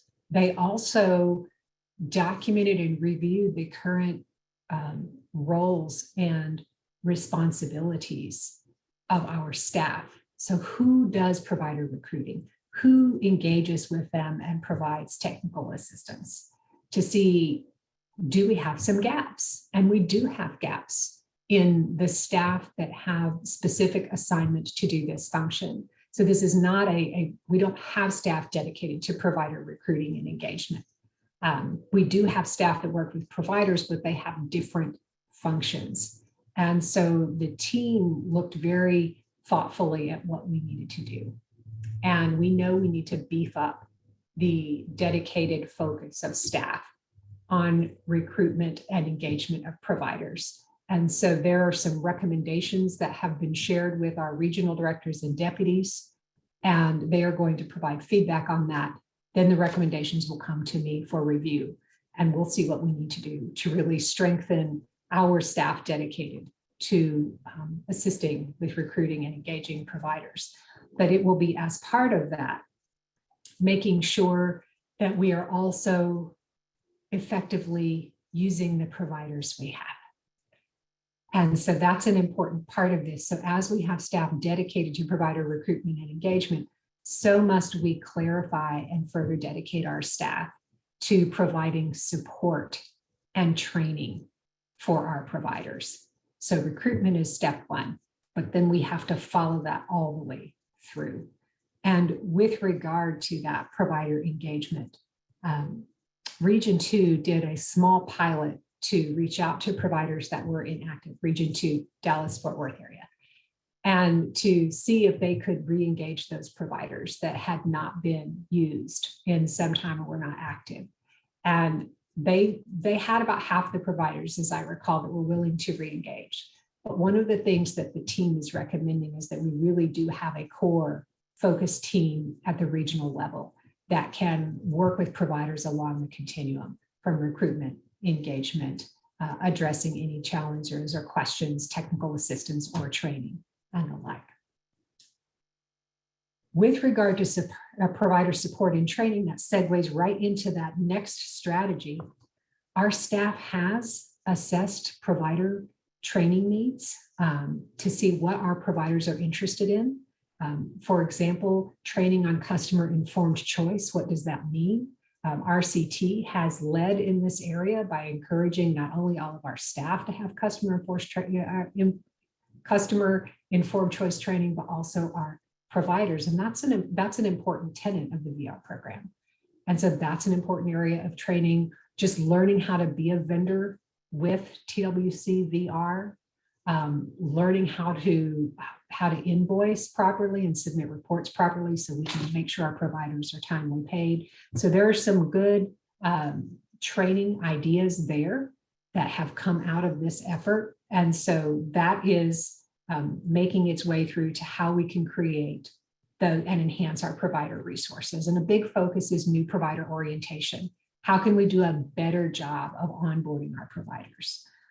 Can we, for example, have an orientation, but then can we also publish a frequently asked questions document so that our providers can really see what others are asking and benefit from that? We also want to revamp our provider resources page on the TWC intranet. We want to make that more user-friendly for our providers. And then to respond to some of those training needs, how can we create a series of brief training videos so that providers are able to go and as they have new staff to look at those training videos, when they need them. So just in time training. So those are some of the things we're working on for provider support and training. And then one of the last strategy is so critical for us. And Jeffrey mentioned the tool we're just thrilled about, but it's ensuring our internal systems by which our counselors identify what providers are available for a service in their area. Those we have to work on very diligently to make sure that the rest of the strategies can succeed as well. Rehab Works, our case management system, is where our staff spend the most of their time. But what we have identified, although we've done a lot of good cleanup with the list of providers in Rehab Works, is that as it is right now, it is not helping our counselors easily access the full list of providers. So we're making some improvements there where we're updating and reinstating county linking for provider service areas. So when our counselors search, they can search and get providers that are in their area. But we're also improving the process for how we keep that updated. But the most exciting development here is that provider locator tool, which initially we were thinking, won't this be great for our staff to be able to use this tool that Jeffrey's team developed to really pull up the providers available to their customer in that for that service in that area. And then after we all looked at the tool a while, we thought, wouldn't this be even better to also have on our public facing website so that our customers can see for themselves? You know, we have customers just like us. They like to do advanced research. They want to go look for themselves. So we're thrilled that this is the next step. And we have been working with our colleagues in the agency to make sure that when this goes live, we spotlight it on the front page of the agency website to kind of put flashing lights all around it to say, hey, this is here, please look at it. So we're thrilled about that. As part of the rollout of this tool, which is imminent, we also want to make sure that we are working very hard with our counselors and our staff to make sure they know the tool, understand how to use the tool, and that we provide the support that goes with this tool, which means as our regional leadership and their teams pull up the providers available, as our managers in our field offices pull up the providers that are available, where do they need to provide opportunities for them to be introduced to our staff, so that we take the information and then begin to make those connections so we can really increase the providers we have that are actively working with us. So this is exciting and really important, and we're putting a lot of effort into this area. I would be happy to answer any questions you have about this, and then I will stop and pick it up again after the break. Any questions, members? Thank you, Ms. Fuller. Please go ahead, Ms. Bourne. Question. I'm assuming that TWC still has the accessibility group that works on making sure that these kinds of available resources are accessible to both staff and now customers that you're wanting to reach. And the reason I mention that, because you mentioned flashing lights. Well, flashing lights aren't going to mean anything to a blind user. It's going to have to be speech accessible. And I'm just wondering if that group still exists. Yes, ma'am, they do. They're called the Accessibility Unit. They're part of our information technology. Yeah, I was on that group at one time. Yes. Okay. You were there, still very active. We engaged them, and I should have used a different explanation. So I was using that more No, as that's fine. figurative description. But I will also tell you that one of the many things we appreciate about our partnership with Jeffrey and his team and Adam, the whole division, is that they make sure that their products are accessible. From the very first day that Adam began presenting to you, and now Jeffrey is doing the same, they've made sure everything they do is accessible. And we've been so grateful because we don't ever have to ask them, is this accessible? Which is one of the top 5 questions I probably ask in a given year of a lot of folks, and it always is. And so I do want to thank Jeffrey and his team for making sure that accessibility is a top priority. And also in the business self-employment, Yes.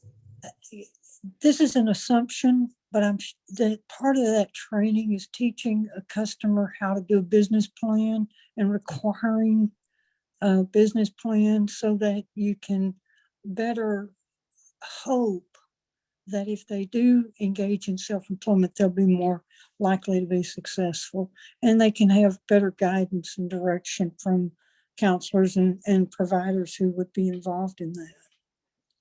Yes, ma'am. That is so important.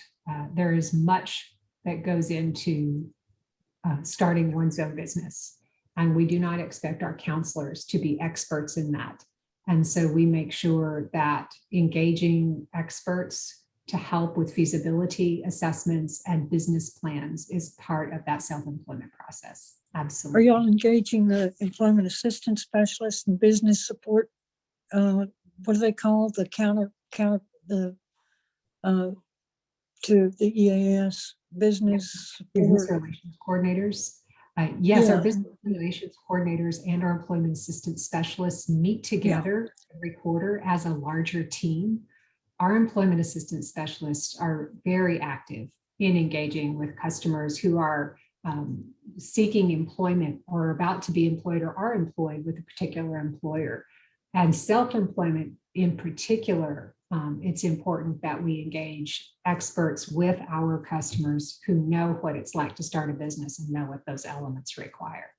Because I know you've got some EASs who've done, I know 3 of them who've done a number of things with self-employment and all that kind of, and they've been very good at it. Yes, they do a fantastic job. They sure do. Hey, Cheryl, this is Lisa. How are you? Good. Hi.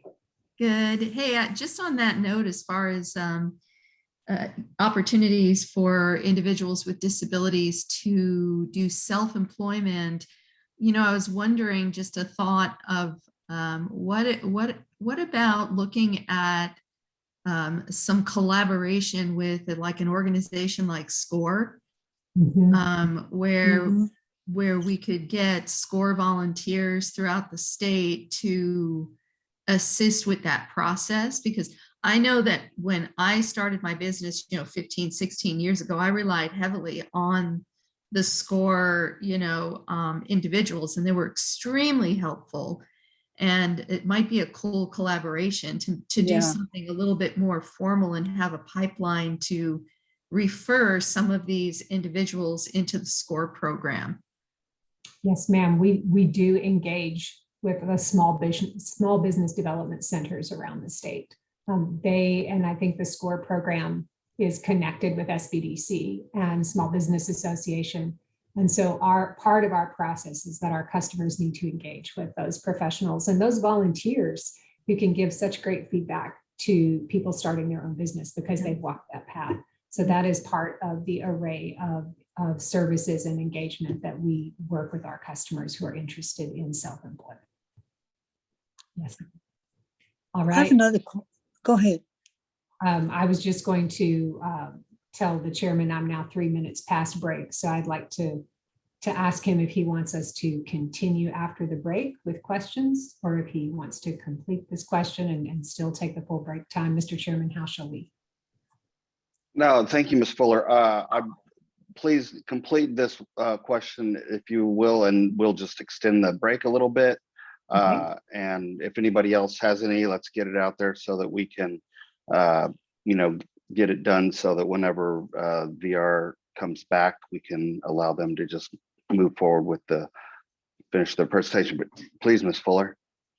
Just in regards to the providers and rates and things like that, and the website that is going to be available, are those going to be broken down into those, for example, those 5 categories that Jeffrey was talking about, so that people can easily find the type of provider?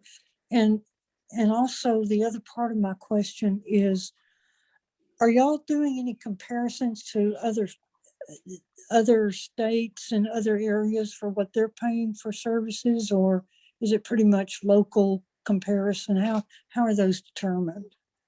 So I will answer the second question and then throw it to Jeffrey for the first question. So for the second question, when we at the staff level are looking at rates for some of our specialty services or for employment services, we will look to what other states are doing. We like to inform each other. And so I know that a number of years ago, when our Office of Blind Services Support led the review and update and increase of rates for some of our specialized services for our customers who are blind or visually impaired, they engaged other states to see what other states were doing, but also looked at other data to make sure that we had a good, well-informed view. So we do that. And part of the process as we procure an expert will be to ensure that experts are availing themselves of that good, relevant information as well. Jeffrey? Yes, so regarding the provider tool and other provider-related investigations, providers are not associated with serving specific disability types. Instead, they're associated with providing certain service categories like interpreter service or job coach or supported employment or educational institution that kind of thing. So users of the provider tool will be able to filter for service categories. So they'll be able to ask, say, who's providing orientation and mobility training within a 50-mile radius of downtown Dallas. And it'll list all of the orientation and mobility providers within that range. But it would not be helpful to filter providers by the disability types that they serve, because that information is not associated with providers. Okay, that makes sense. That makes sense. So there's going to be a search. Basically, what you're saying is it would be based on the search that the customer enters into the search field. Exactly. So the Okay. customer will say, I'm in this zip code, or I want to look at this particular zip code. I want to see all the providers that provide this kind of service, say interpretive services. And I want to see where they are in a 30-mile radius of this zip code. And then the provider locator tool will list all of the providers that give that specified service type within that specified distance. So it'll be usable by people with all disabilities, like somebody with a psychosocial or psychological disability might say, show me all psychiatric care services within a certain radius, and it would be able to show all of those services. So as long as the person is working with the counselor or knows what kind of service that they're interested in, they'll be able to pull up a list of those providers easily. Okay, that makes sense. Thank you. Great question though, Glenda. This is Karen. I'm sure you guys have already thought about this, but I just wanted to mention it. It sounds like it would be great to connect what you're doing, Jeffrey, with this tool, I'll call it, that's going to eventually be made available on the website, and your team, or however it might be that you guys decide to obtain provider recruitment, that these providers know that they can be, it's kind of like free marketing of their business. Yes. Knowing that it's going to be there, and anybody that can look at it and find out that they're listed there as a provider and get business. And I think any business would be happy about that. So Oh, absolutely. thought about it, but I do think that's a great selling point when you're trying to help providers. Not to mention, it's also an incentive for businesses to interact and engage with the VR program and provide services, because they only get on that dashboard if they've recently provided services, and we have evidence that they are, still in business or still cooperating with the program. If they're just in the database, but there's not a service authorization associated with them since, like, say 2017, they're not going to show up on that dashboard as a viable option. Good. Okay, thank you, Jeffrey. Appreciate that. And Ms. Fuller, I also appreciate your helping me keep an eye on the time. And we are running 10 minutes over now, and I'm perfectly okay with that. We're getting some questions answered, but we can certainly pick this up after the break. Ms. Fuller, do you have anything to add before we go to break? No, sir. I will stand by, and when we come back from break, we'll pick it back up. Okay, thank you so much for that. So with that, we are 10 minutes behind, so that would make our break extend to 11:10. So if you all want to take a break to 11:10, we will see everybody back here then. Thank you very much.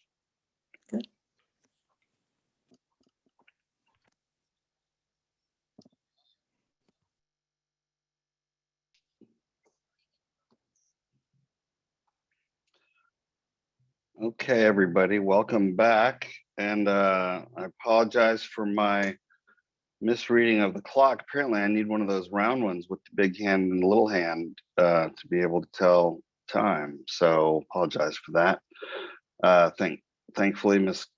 Godwin, our fearless coordinator, put the countdown clock up on the screen, and hopefully that caught everyone's eye on the accurate timing. So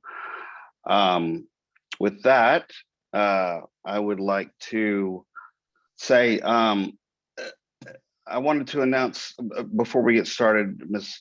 Fuller, if you don't mind if I make a quick announcement about public meeting registration.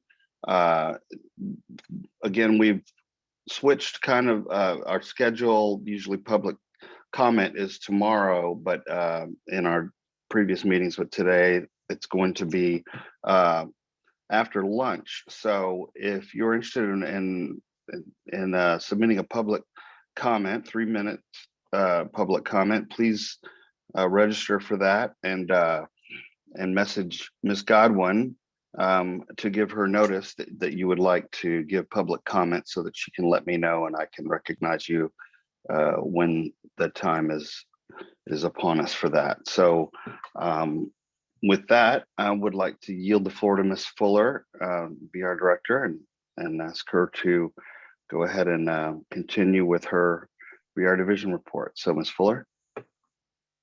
That sounds good. Thank you, Mr. Chairman. Let me go to presentation view here. So in front of you on the screen should be the strategies for the second of our 6 goals. I will pick up the pace a little bit here so that we have time for Jeffrey to go over his ad hoc reports. We ran out of time to do that last time. So I'm going to be a little more diligent in highlighting some critical things we're doing under each of the remaining goal areas, but not covering them as thoroughly. I did really want to spend time on our first goal because it is so important to the rest of our work. So with goal area 2, again, this is the goal about streamlining our processes and our systems and our forms so they are user-friendly. So we have improved workflow for our customers, for our staff, for our providers. And that then facilitates timely service delivery. So that's what we're aiming for here. And when it comes to streamlining our policy, procedures, forms, approval processes, you've heard about the huge project that we have just gone live with on the 1st of this month for supported employment redesign. So I won't go over that again, but that is a big piece of the work that has been going on. But I also wanted to let you know about our continuing work to really thoroughly review approval processes to make sure that those approval processes are appropriate at the right time and move timely. We're still making improvements and we will continue to do so that we stay on top of this. And some of the improvements were implemented last year, 2 different points last year, from this work group of staff that is coming together to really look carefully at these. But we have another set of improvements that are planned for implementation in April. And those improvements will improve the consistency of when an approval is necessary versus a consultation in policy. We will also implement an annual approvals review cycle so that we make sure, one, that we're staying on top of any improvements that are necessary as part of approvals. This is connected to internal controls, which is something that our internal and external auditors are always very interested in seeing. So we want to have the right amount of internal control to ensure that we are able to follow through on what our policy, procedure, and requirements are, but not so many that we begin to clog down the system, which is where we kind of swung to initially. So the annual review cycle is important to stay on top of it, but it's also important that we don't do it more frequently because that puts staff in a constant state of learning the latest changes. So putting this on an annual cycle gives them some stability so that they can learn, implement, and then we improve and do that again. We'll also make sure we're documenting when and why we make improvements to approvals. That's important so that we learn from what we've done. And the other thing the team is working on is improving our rehab work system to make sure that the approvals are flowing smoothly in terms of the functionality of that system. So that's a big piece. When something requires additional approval, we don't want that to be a reason that the timeliness suffers. Certainly some approval processes require questions, but on the whole, we want this to move quickly. An important part of this process, especially when we're trying to facilitate coordination of services with providers and improve how we collectively are responsive to our customers, is provider engagement. And I would be remiss if I did not thank Ms. Hodges again for working so closely with Jason, and for all of you who have been engaged over the last 7 quarterly provider calls that we've had. I am so grateful for the participation we have on those calls, for the feedback we've received from providers, and Ms. Hodges, for your leadership in this area. I know Jason really appreciates it. We've had 7 quarterly calls today, most recently one in mid-January, and those provide a continued source of very valuable feedback from our providers, but also give us an opportunity to share information and increasingly to engage our regional leadership so that they can talk to providers and hear from providers. So we look forward to continuing to do that. With regard to workflow processes and business systems, this touches another goal. In fact, several of our strategies really affect multiple goal areas. So you'll see some consistency across. But I wanted to mention at this one that one of the things we're trying to do on the business system side is identify where we have manual processing and automate it so that it's more efficient for our staff. One of those areas is the referral process. So from the time the customer gets a plan to when they begin their first service, there's often a referral process involved. And we have worked hard through a team of staff to automate that, and that should be going live. I think it's the February release. If not, our program operations director will correct me in the chat. So we will have that piece automated, which will help that not become a process that is automated and then we stop everything for a manual process and then we pick up again with automated. We're trying to do away with those. Also on the business system side, there is a lot of work going on here. We have launched the Renovate Rehab Works project, and that is significantly updating and improving the functionality of our case management system. And this is a process that involves our information technology, IT division, Jeffrey and his team, our VR staff. This is a big lift. And it is a project that we hope to complete in August of 2023. It includes us bringing our case review system into our case management system so that that quality assurance process is part of one system and is more user-friendly for our staff. But very importantly for our providers, we're also working on a functionality that would allow our providers to submit documents electronically. And it's through, there's a system called Box that we've been working with, but we're actively working on improving that as a business system that our providers can engage with us through, and then hopefully move to connecting that to our case management system so that the documents can easily go to the cases that they need to be connected to. That is part of this larger project. And then for our customers using Sarah, it's an automated assistant. So it's using a little bit of artificial intelligence, but using that functionality as part of this Renovate Rehab Works project will allow some improvement in our customer engagement, like an appointment reminder. I don't know about you, I get a lot of appointment reminders by text. I appreciate them. So it's that opportunity to engage our customers and remind them about appointments, or check in on their progress, or give them an opportunity to reach out to us, tell us that they need something, tell us how they're doing. And so we're really excited about this tool. This tool was, you may remember me mentioning, but this tool was actually created by one of the RSA funded technical assistance centers along with an additional partner, and it was piloted, it was created for VR, piloted in several states. And we are very excited to be working with them to incorporate this functionality into our renovated case management system. So this is a big lift, and this is work that will be intensive between now and when it is completed. Again, the goal is 2023. Goal area 3 is recruiting and retaining RVR staff. Our providers are the critical hands and feet for our services for our customers, but our staff must also be there as well to serve our customers and partner with our providers. And so this is an incredibly important area. And I'm thrilled to see our turnover rate declining. As you saw from the data Jeffrey gave you, we still have a significant number of staff that have come on board recently.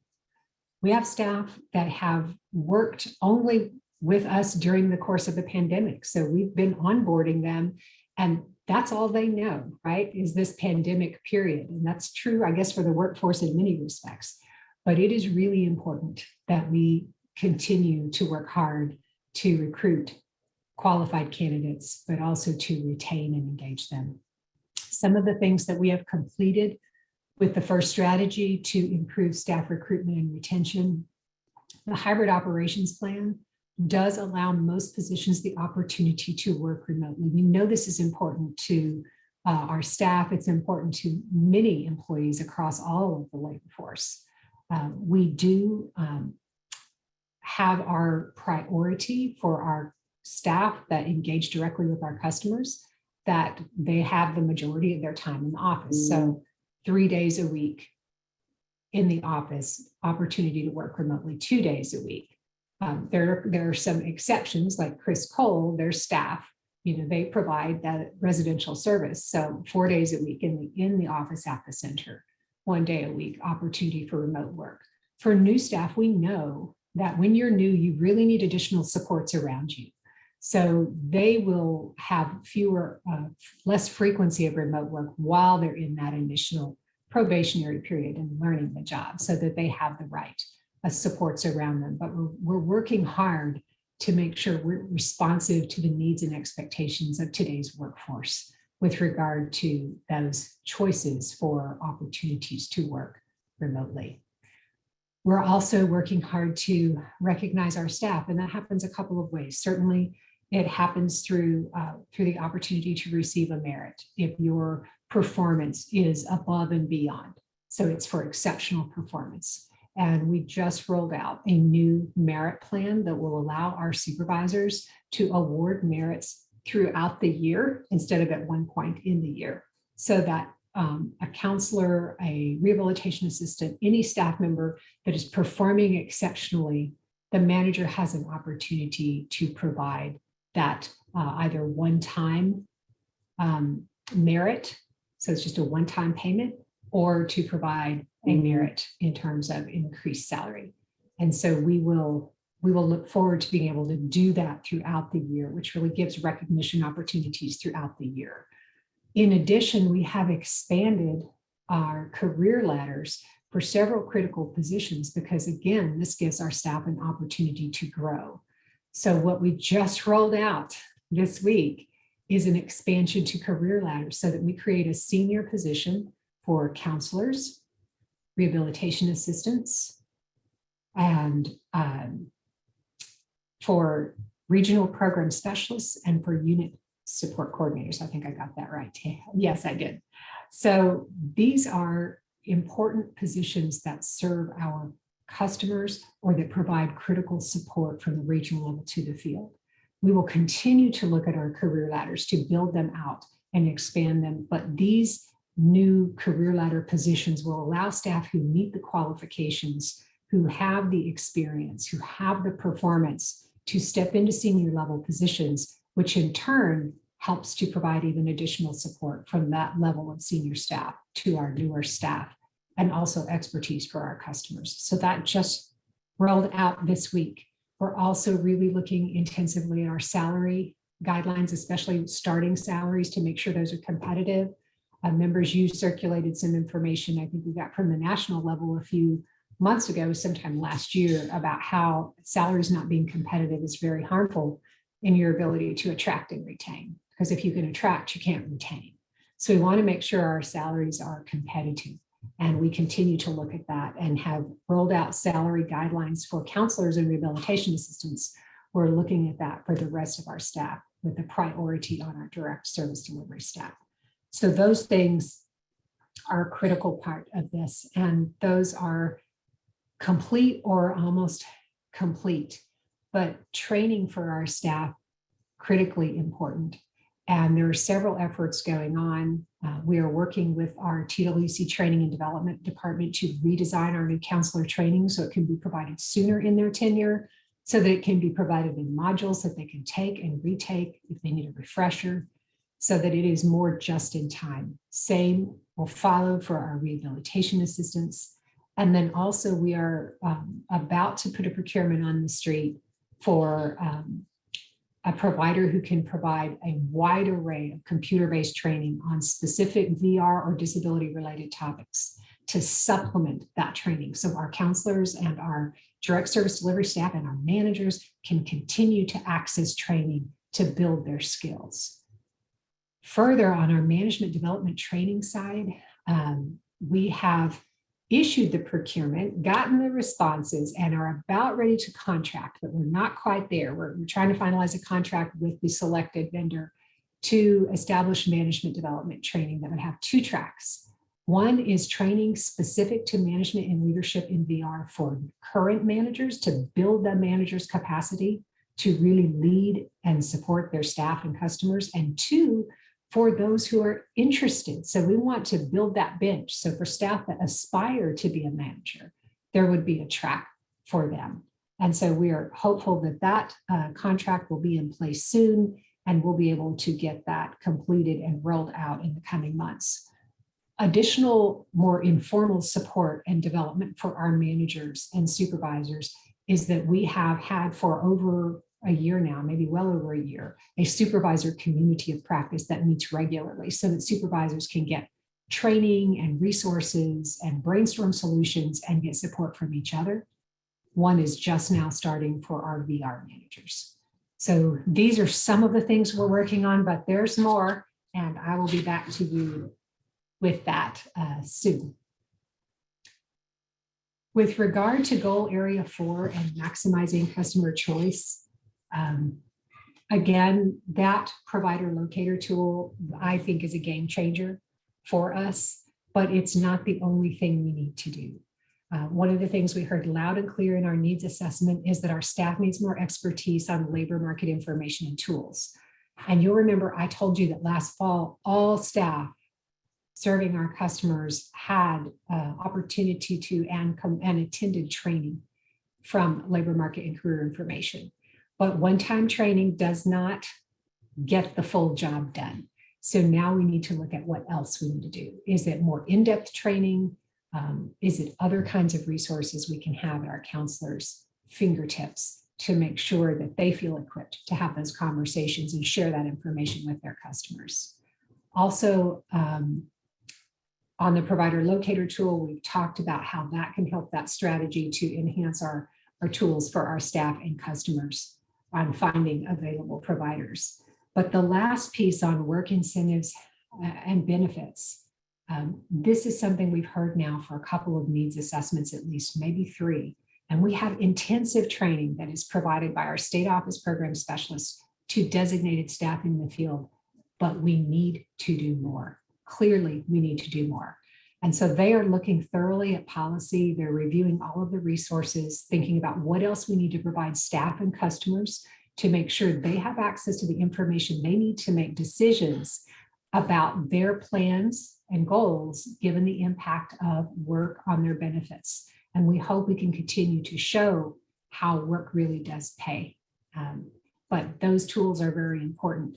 We have taken it a step further recently. You'll hear more about it this afternoon, to consider whether we need to create some in-house positions that are benefits counselors so that our staff can have access for their customers to benefits counselors who do this, who are skilled to do this, in addition to those that we contract with and are trying to expand. So this remains a really critical effort, and the work that Jeffrey and his team are doing with us to look at the data and develop that report will help us be thoughtful and targeted in what we do to improve. The 5th goal area is improving staff expertise and system capacity. Again, Something we've heard from our needs assessment is that our staff in particular need expertise on serving people with multiple disabilities, additional expertise in certain disability areas. We want to focus that and continue that. We have specialized caseloads in some areas. For example, one critical area in which we have specialized caseloads is those staff who serve our customers who are blind or visually impaired. They have had excellent opportunities for training and development from the Office of Blind Services Support. They've had a statewide conference. They have opportunities for training. We want to continue to build that specialization of such vital importance to our program. But there are other areas we also need to grow in our specialization. And one of those, as we look at it, and you'll hear about it this afternoon, is serving our customers with the most significant disabilities, particularly those being served by waiver programs who may or will be coming to us for engagement. So how do we grow that specialization? We're also looking at how we strengthen our specialization serving individuals who have behavioral health or mental health disabilities. And Mr. Powell has been great to work with to pilot some training for our Region 2 staff to make sure that they understand services available to assist them, but taking it a step further to really think about how we partner with the different organizations at the regional level to serve our customers. So those are things that we are continuing to formulate. So it's in queue. We have in development some pretty exciting opportunities for our regions to pilot different approaches to staffing the VR process. And here, I think it was Ms. Board mentioned, are we informed by other states? We sure are in this area. When we attended CSAVR last fall, as well as several years ago, we heard some really innovative things that other states are doing for how they're staffing the VR process. And so one of those opportunities would be to see if we can specialize our counselors in parts of the process to make sure that we are being as efficient as possible for our customers and really helping distribute workload across our staff. So the state of Indiana presented a really interesting model that we want to look at and consider piloting. In another area, Region 6 has agreed to pilot specializing some of our rehabilitation assistants in the purchasing process. This is a complex process. It's incredibly important that we do it well and consistently, and we want to do better at this. So if we specialize rehabilitation assistants in this process and pilot that, will that help us create depth of expertise and economies of scale in terms of how efficient they are? And so Region 6 has agreed to pilot this. And we have some other pilots as well in the queue. This is where we're really trying to rethink, how do we staff this program to make sure we have the expertise to support our customers when and where they need it. We'll continue to focus on what we need to do for students with disabilities, an incredibly important part of this program, never more so than under WIOA, where if you look nationally, I think we're at over 50% of the people we serve 24 and under, and that is squarely due to the changes in the federal law regarding pre-employment transition services for students with disabilities. So we want to continue to enhance our capacity and our structure to serve more students. And we have some exciting things that we're doing in this area. In fact, one of these days, we should probably just give you a briefing on what we're doing to serve students, because the breadth and depth of it continues to be really exciting. One of our recent programs to launch is called iGrow, and it's really engaged. And I think Dr. Williams has talked about his interest in this area that I share, but it has continued to engage more opportunity for students in rural areas. And this is a contract we have with Texas A&M. And they have, I think, 19 students. Jason will correct me if I've got that wrong. I think it's like from the Giddings and Lexington school districts that are going to begin this particular program. So we're really excited about that. But we will continue to engage partners, providers, and rethink how we staff to serve students.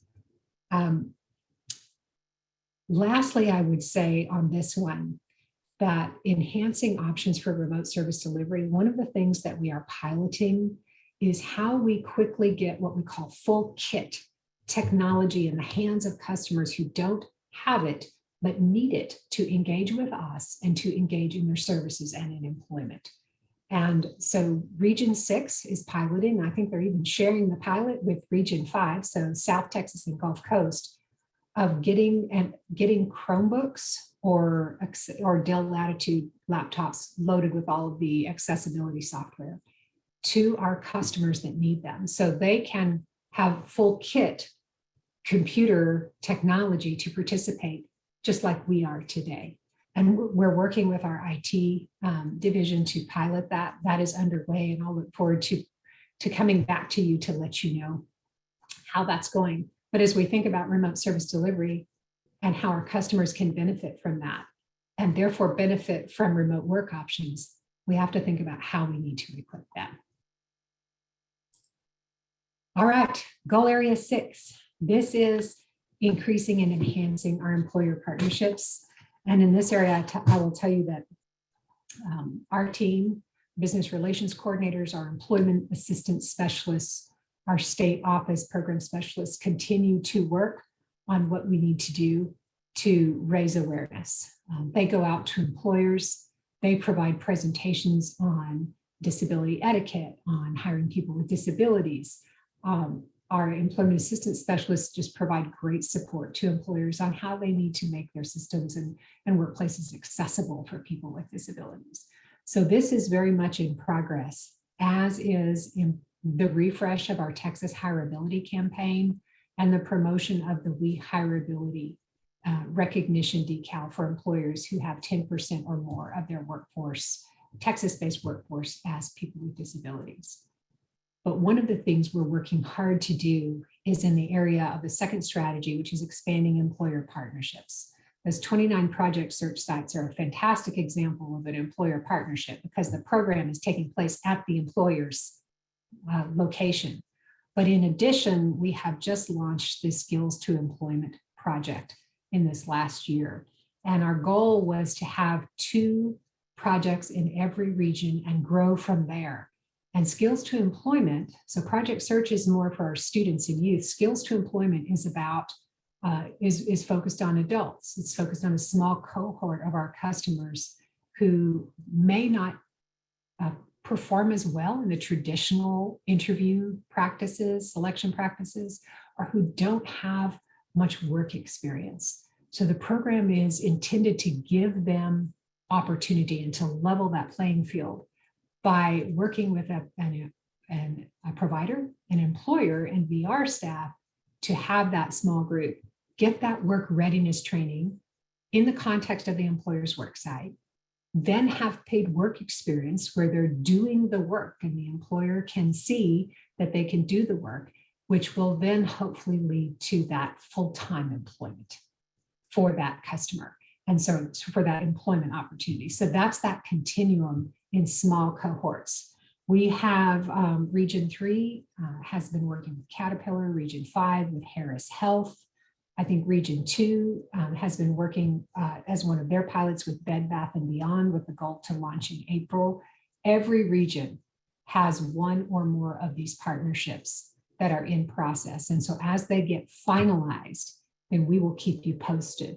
But this is something that can grow because we can continue to build the employers that work with us on this and also give our customers who are adults opportunity to get in the door, show they can do the job, get the skills, and then get the job.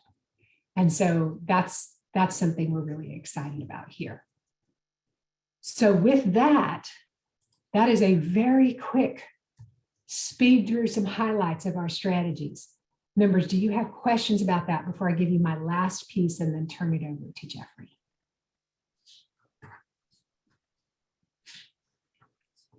Members, any questions for Ms. Fuller?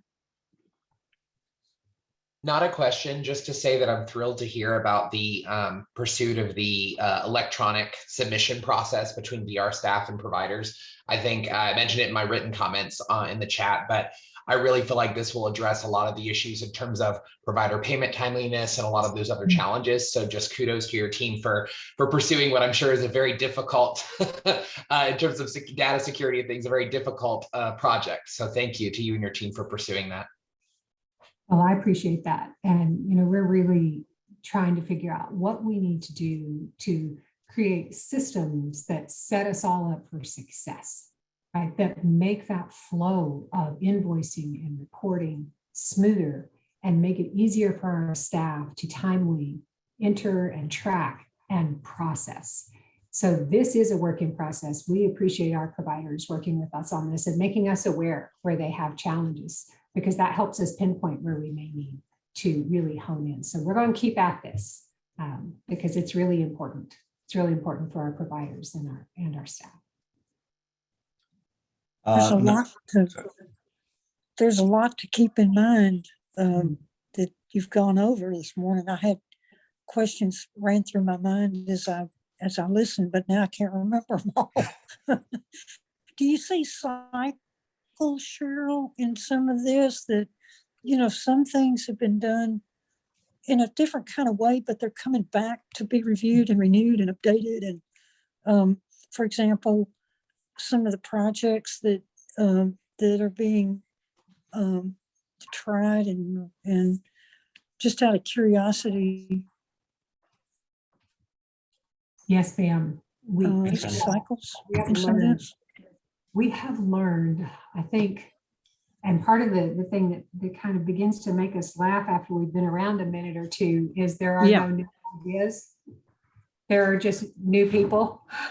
And so, when you've been around rehab as long as I have, I'm listening, I'm going, well, back so-and-so, they did such and such, except y'all are doing it a little differently, and you're looking at it with the technology and that kind of thing. And it's just interesting to me. Yes. Y'all doing a whole lot of, and I'm glad to see so much was focused on WIOLA. I'm glad to see some emphasis on adults again in, training and pre-vocational, vocational work trial kinds of things to lead to employment. That's good. Yes, in fact, our national program has talked about the shift in focus because of WIOA. And the concern has always been, as we do more for students, how do we make sure we continue to be there for our adults? And so this is a balance that we're all continuing to work on. But what we find is if we're listening carefully, our new ideas, new and shiny though they may be to us, and technology may be the new part of it, they often have their roots in things tried before. And sometimes those things didn't work, but we have to look at why didn't they work? Have things changed now? And in some cases they did.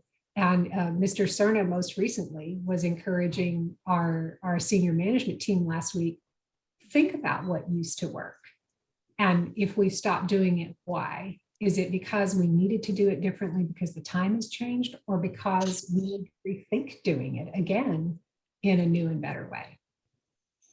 Well, and cultural differences and kind of attitudes that have surfaced and then resurfaced and those kind. Just out of curiosity, one other quick question. In terms of employment versus contract, you mentioned the thought of, do we hire people internally to do a particular type of job, or did we contract?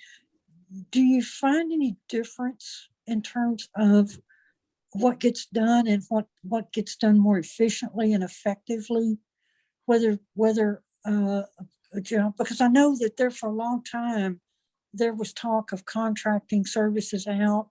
And then it sounds to me like we're coming back toward, maybe we ought to think about internally hiring people, because we have better hands-on kinds of opportunities with employees that we might not have with contract person. I wonder what your thought is on that. Well, I think that we have to think broadly when it comes to how we approach getting the services to our customers, whether by our staff, by providers, or both. In many respects, our providers play a critical role that our staff cannot play in terms of that service provision. But we have a history, particularly in blind services, of very successfully having in-house service providers, orientation, ability, assistive technology, vocational diagnostics. They are skilled. They know this very specialized field very well. And they have been able to work in partnership with the providers that are providing similar services to really make those strong. And so I think the more specialized the activity, perhaps the more specialized the service, the more important it is that we think broadly about both opportunities. This most recent opportunity around benefits planners takes a highly skilled staff person to really walk through with a customer the different types of benefits they're receiving and the impact of work on those benefits. There are not enough providers to do this for our customers, and we clearly need to do more of it than we are doing. And so the opportunity there, given the volume we hope to see in the customers we're serving, is how do we do both? How do we build that across? That's the one I was thinking of, was the benefits provider that you had mentioned, and I couldn't remember exactly, but that's the one I was thinking about. Because I read through, my God, I read through some of that stuff, and I'm going, what are they talking about? Yes. You know, and then I read, Yeah. you know, it's like, okay, it kind of repeats itself, so you kind of get the pattern. But Yeah, Ms. Bourne, Ms. Fuller, if I might, I'm sorry, I'm going to do a little time management here. I wanted to extend some, opportunities for some other members that might have I'm questions I thought I've heard. Okay, thank you, Ms. Bourne. okay, I'll Is mute. anybody, is anyone else got any questions? Yes, Chair. Yes, Mr. Chair. This is April Pulreese. Ms. Fuller, as you might be aware, I'm the chair of the State Independent Living Council. So Yes, I'm ma'am. just curious, talking about providers, and I've seen it from the local level on how centers for independent living refer to the people to the VR program and what have not.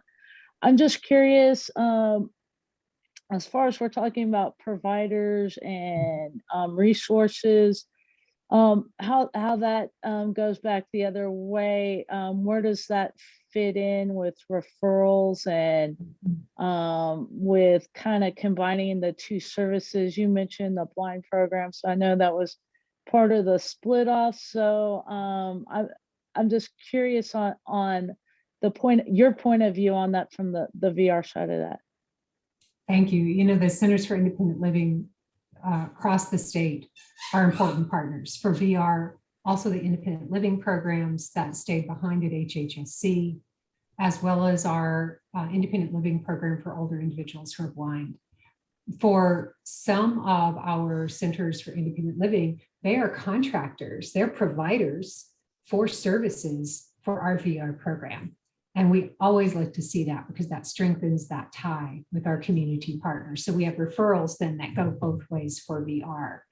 On the independent living services side, that is no longer a program we administer, but it is important that we have referral processes in place so that we can send customers who say, I really am not interested in employment, but I need this to be independent. We can send them to the Centers for Independent Living who are administering those services now. And in our older blind program, it's really important that we have those good referral processes, and they work diligently on those. So we would like to continue to engage those Centers for Independent Living. And if you hear this squeak in the background, I promise it's not me. It's a certain 71-pound dog who get the squeaky toy at the most inopportune time. So my apologies. No problem. I love dog lovers. I appreciate your time. I was just curious, being up to speed. Like I said, I've seen it coming from our direction. I just was curious on the referrals. Thank you for your time. Not a question, more of a comment and a kudos. Really exciting to hear about those partnership programs, pilot programs. Fantastic, absolutely fantastic, and would love to hear more at the first opportunity. Yes, indeed. Maybe I can, in future updates, do some deeper dives on fewer strategies to really highlight some of the innovations. And that way you have an opportunity to see those and maybe hear from some of the folks that are piloting. All right, quick overview of current budget and expenditures so that Jeffrey at least has a minute. What you have here on this first slide is just a really high level of our fiscal 22 VR division budget. And for this, what you see here is a total budget of almost 275 million, 54% of which is client services. That's at 148 million. And our travel, I would point out to you, is just about 2 million. That's about half of where it was pre-pandemic, because with the ability to engage remotely, I think we are going to reduce windshield time and improve access to our customers on a permanent basis, but we will still get ourselves out there to make sure that we are present for our customers and in the community. This very busy report, which is also in your report, is our first quarter budget and obligations. And so it's first quarter, which is in November. What I share with you is closed official data from finance, but I'll try to give you some kind of current how we're doing as well. But for our first quarter, our expenditures, our total obligations represented 34% of our total budget. That's good because we do obligate more at the beginning of the year as we're putting out those service authorization for planned services.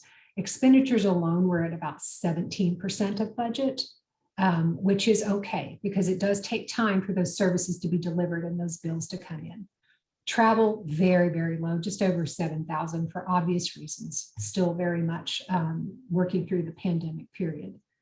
Our total client services obligations, so what we've expended and what we've encumbered, meaning it's been designated on a service authorization for a specific service, specific customer with a provider, represented 43% of the budgeted amount. That's good because we know we encumber high at the beginning of the year as we plan services. Our client services budget on the whole, as I mentioned, is $8.2 million higher than what we had last year. And that's important because we're trying to increase every single year our client services expenditures. What I'm excited about is that we began the year strong, higher levels of encumbrances, higher levels of expenditures. And we are still in that position as of end of January. We now have almost $58 million in client services encumbered, and we have expended, written the checks for $36.5 million. We're averaging somewhere between $2.2 and $2.3 million of expenditures in client services per week. And we had a banner week last week at $3.7 million.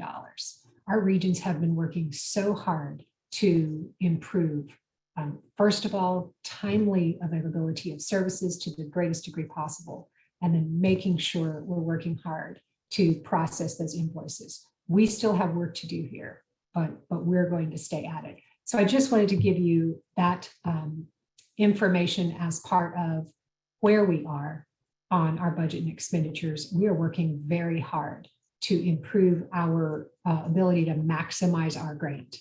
And I think we're moving by this data in the right direction. And so we will keep at it. And if I can ask for your indulgence, I would love to turn it over to Jeffrey so that he has at least 10 minutes to give you an update on ad hoc data. Gotcha. Thank you, Director Fuller.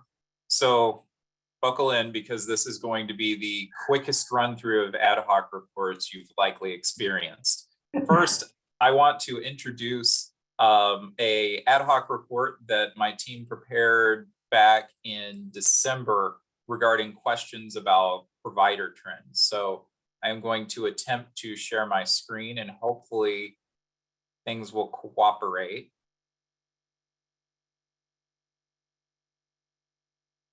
Can you all see a PowerPoint?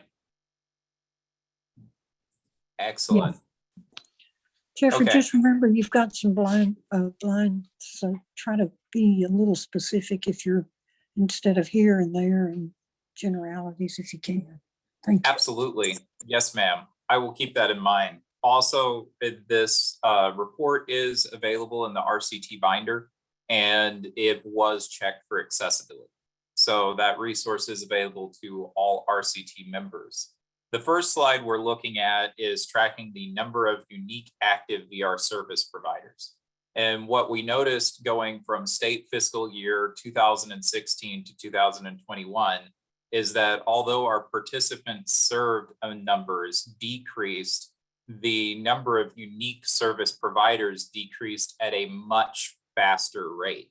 To whereas in 2016, we had about 8 participants for every provider. By the time that we reach 2021, we have almost 13 participants to every provider. And what that means is the proportion of participants to providers doubled.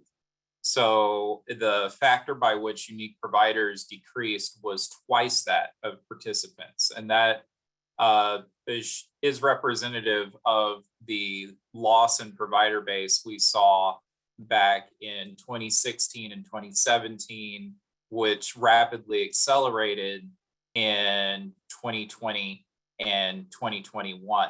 But again, as we saw in the earlier performance data, the number of providers has bottomed off and started to recover. So that's good news, but this is a historical view of where we've been at. So the next slide that I'd like to show you all is the average number of days from purchase order to receipt of report from providers. And this is tracking how quickly services are provided. And the mean and median numbers are not too far off. Just a quick review. Mean is average, median is the middle point. So for state fiscal year 2016, the median numbers of days from PO issue to report was 32. And what that means is half of all purchase orders made it from issue to report in 32 days or less, which is not bad. But in 2016, we can see that the mean number of days was 45, the median number of days was 32, and the mean and the median number of days steadily increases until we get to 2021, where we're at 55 days for the mean and 39 days for the median. And what that means is that over time, even though we lost a significant number of providers, the remaining providers experienced increasing delays in getting PO issues to the report stage. So the speed at which services were provided to VR customers decelerated or slowed down substantially from 2016 to 2021. And that's the main takeaway from our investigation into that. Lastly, we looked at the number of onboarded and exited providers. And the graph on the left of this slide shows that exiting providers greatly outnumbered onboarding providers for a significant amount of the time that we looked at. And we looked at SFY 2020 to SFY 2021. It wasn't until about May of SFY 2021 that we saw our onboarded provider number overtake providers that were exiting. And that's why we're seeing a slight recovery in the number of our active providers right now, because we've reached a point to where we're bringing in more new providers and maintaining our provider base such that our number of providers is increasing because the number of new ones is more than the number of old ones that are leaving doing business with the program. So again, it's important to emphasize that not all of the leaving providers actually left during the time period that the data says that they did. It's just that we had a lot of entries in Rehab Works for our various providers that were no longer actually active or doing business. The Rehab Works roles just hadn't been cleaned up yet. And that's why you see a huge spike of exiting providers starting in SFY 2021, because that reflects the VR division going through Rehab Works and getting rid of providers that are listed in the system, but actually no longer providing services. So that concludes our first ad hoc report. Our second, I want to share a slide from our old traditional program performance report, which we do still maintain, even though Director Fuller and I give a joint presentation now. And I'm going to bring that full screen as soon as I can figure out how to get rid of the bar from Zoom. It's covering the option to make this full screen. Hold on. There we go. All right. So I just want to show our first slide. And that's the traditional summary overview of rolling 4-quarter performance for our WIOA measures and LBB budget measures of high priority. We can see that the rolling 4-quarter performance for participants is way over the year-end target, and that's because our participant trends have reversed course and they are actually starting to increase. And that's why I think it's likely that in this upcoming year, we're going to return to our historical norm of having 70,000 or more VR program participants. Average cost per case is also trending upwards, which is a really good thing because it means that our customers are getting the services that they need. Looking at employer enrolled Q2 post-exit, our rolling 4-quarter performance is actually higher than our year-end target. It's at about 55.38%. So it's trending upwards toward our historical rate of low 60%. The year-end target was 52.7%, but it looks like we're going to go past that. Employer enrolled Q2 through Q4 post-exit is our traditional employment retention measure. And right now that's at 81.64%. That reflects performance from April 2019 to March 2020. So we're doing great there, especially since that's coming right up to the start of the pandemic, but expect that to drop slightly since this is a lagged measure. Credential rate is looking good. We're at 32.60% on our rolling 4-quarter performance. And we've recently added the ability to track measurable skills gain rate, which is also a WIOA measurement and tracks how people are progressing toward a secondary or post-secondary credential, like a high school diploma or an associate's degree or a bachelor degree. And right now, the rolling 4-quarter performance for April 2019 to March 2020 was 4.96%, but that is a lagged measure. So even though it shows up as negative performance, my team and I have investigated more recent performance, and for the most recent quarter, looking at just our measurable skills gain rate thus far for program year 2021, which started back in July, we're actually at about 24%.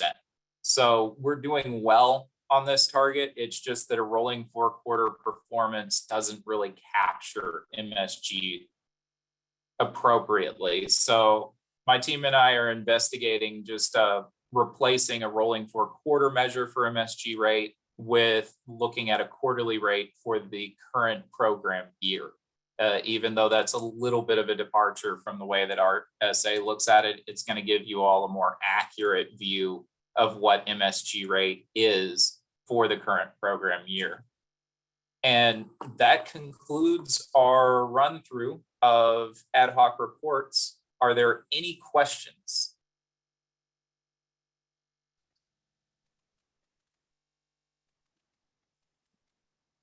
Hey, Jeffrey.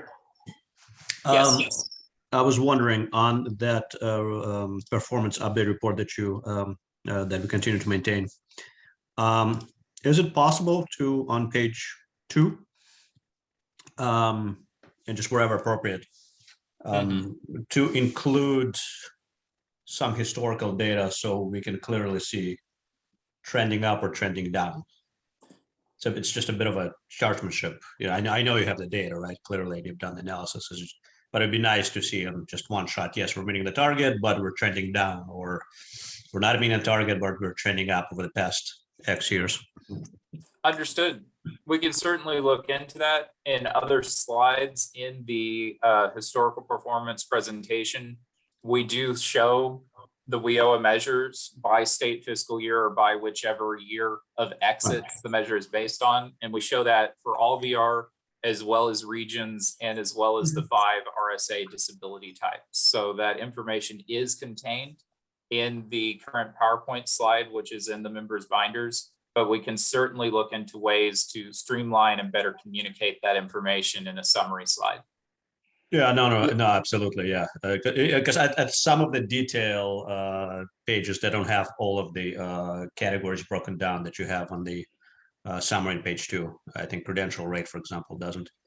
And one more, wherever possible, for example, I'm thinking of the median earnings post-exit and so on. It'd be really good to also anchor just what is the state averages.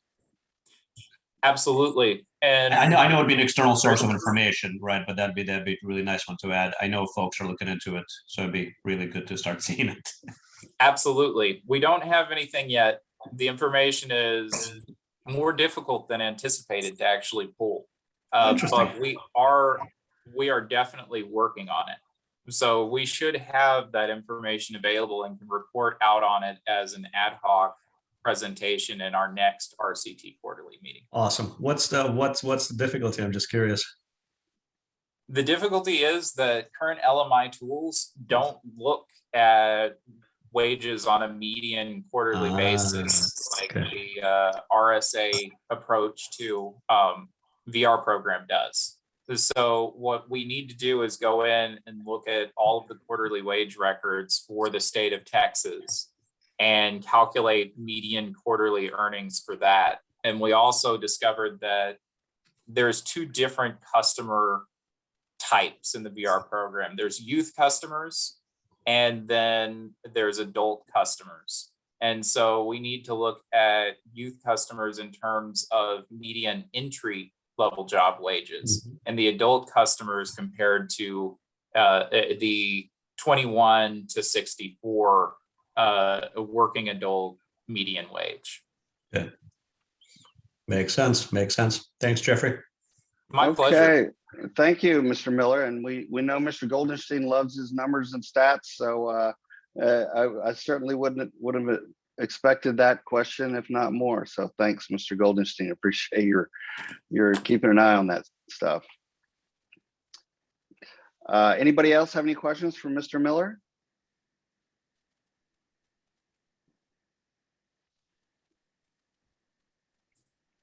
Understood. Okay. Well, thank you, Mr. Chairman, for having me on and allowing me to present this information. And thank you all, RCT members and general public, for the awesome questions that you fielded today. We've got a lot of investigations to work on, and my team is excited to present what we find at the next quarterly meeting. Okay, thank you so much, Mr. Miller. We appreciate it. And for your lovely frigid background, I believe that appears to be Yosemite, is it not? Half Dome and it is indeed. Yeah. So, but thanks for taking us there. It's like we're not cold enough already, but no, it's okay. I appreciate it. Thank you. Okay, with that, Ms. Fuller, does that wrap up our post-break section for, Yes, okay. Well, thank you so much for all of your rich data and sharing with us and answering questions. And we really appreciate y'all's engaging and fulfilling questions, needs, and wants by the members serving the council. So thank you all for that. With that, we are going to break for lunch, and looks like we're going to be 6 or 7 minutes late, perhaps. And instead of my reading what time we're going to be coming back, I'm just going to allow Miss Godwin to put the countdown clock up so it can be accurate on that. And so we'll break for lunch for 1 hour. And I wanted to mention that after lunch, we'll be fielding the public comment, those registered for public comment. So please tune back in for that. And we will look forward to hearing from those who've registered for public comment for your 3-minute comments. So thanks for registering, and we will look forward to hearing from you after lunch. So I have 12:07. If Ms. Godwin, if you could start the countdown, and we will see you all after lunch. Have a nice lunch. Thank you.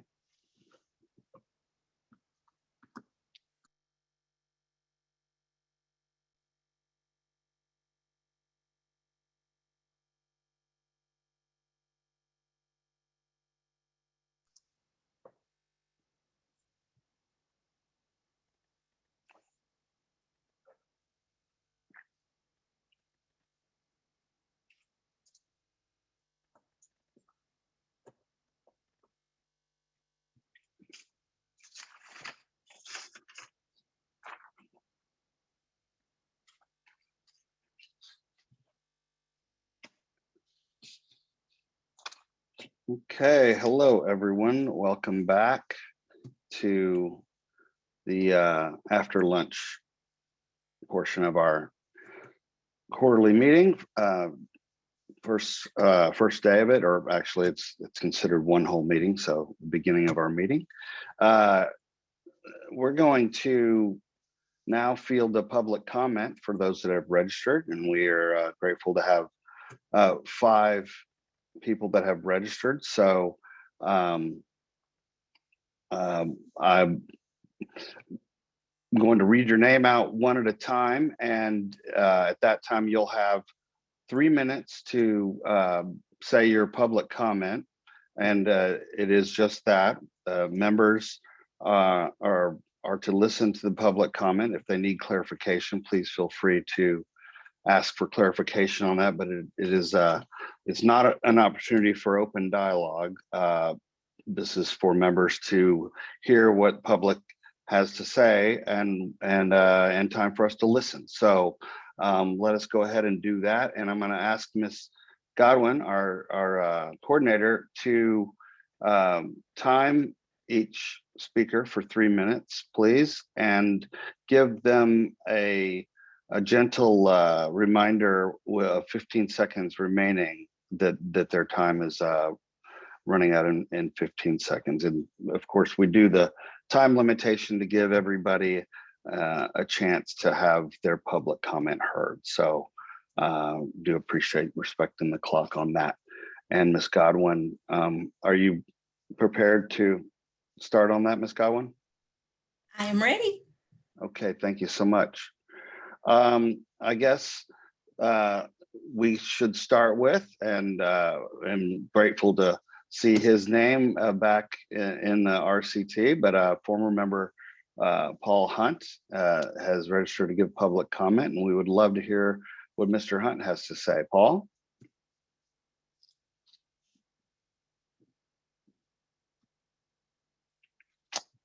Paul, are you available?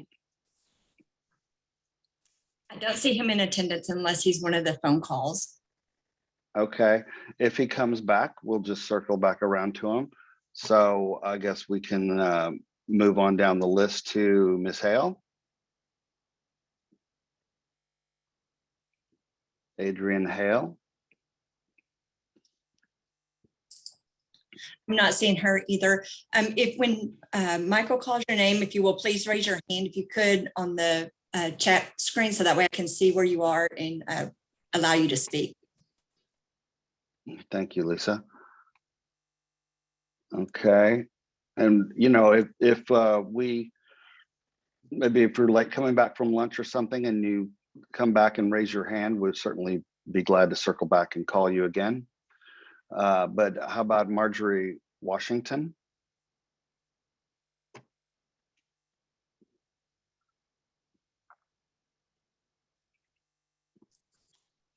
Not seeing that one either.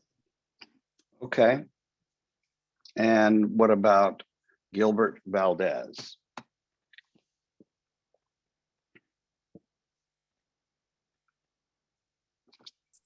Not seeing that one either. Okay, we have one more to try. And again, we'll circle back after speakers finish, but it appears to be Roni J. Frazier. And forgive Frazier, sorry about that. Thank you so Ms. much. I'm Frazier? glad y'all can hear me because you answered me. Great. I have a few comments. I wanted just to give you some provider perspective from some of the things that were talked about today. So you have what it feels like from a provider. We see that there's definitely a plan for bringing new vendors and new providers into the state of Texas and working with the current vendors. But we as a vendor still are having services that are not being filled with clients. We have classes that we are offering that have very low enrollment. We have camps that we're offering with very low enrollment. We haven't received a supported employment referral since December, and I know it's probably because of the change, but for vendors that makes it very hard because that's our source of income. And so sometimes we feel very underutilized as vendors. And so we would definitely like the emphasis to be placed on utilizing the vendors that have stuck with TWC through the pandemic and stuff in light of bringing on new vendors, but really try to use the vendors that are already there. I do feel like counselor communication data may reflect only those consumers that are actually engaged with TWC and may not necessarily reflect the consumers that have either dropped their cases or left because of poor communication. I know on a weekly basis, I am talking with families about, have you signed up or have you started a case with TWC? And at least one a week, they're telling me, oh, I dropped it. Nobody would ever call me back. Or I waited 3 months and no one would ever call me back. So I feel like I'm not sure that data actually reflects those who have just given up. It may only reflect those who are actually in the system. And I do think there's a substantial issue there with communication from counselors and stuff. And I think one piece of that is the counselor turnover rate. I know as a provider in the last 2 weeks, I've lost 4 counselors that we're working with. And you may think, well, you just lost 4 counselors, someone else will take over that caseload. But there's this caveat to think about is that we were all working on projects with those counselors. So I was planning large summer camps, one at a university with 2 counselors, and now both of those counselors are gone. And so that puts in jeopardy all the time and the resources we as a company have put into that planning of that service, because now the counselors are gone and coverage counselors don't have the capacity to cover the cases when a counselor leaves. They just don't. They're like, if it's any extra work for us, we can't do it. I'm sorry. You're just going to have to cancel the service. And so months and months of work is put in jeopardy that we are not compensated for at all. So the turnover rate really does impact directly the people that we serve and our bottom line. And finally, and I hope I'm doing good on time because I'm trying to talk fast, the supported employment update. We knew that it was going to be a process. I don't think we've received the training and the input that we need to have so far. The rate increase is minimal. Actually, it's actually less in some instances for the support that you give. We have a new now assessment that has to be done. And I think providers are feeling very much untrained and left out. And we didn't see the changes that we were expecting. And we didn't see the changes that we were promoting from the work group. I think a lot of the changes came from the internal group and not necessarily the provider work group. That's all. Thank you.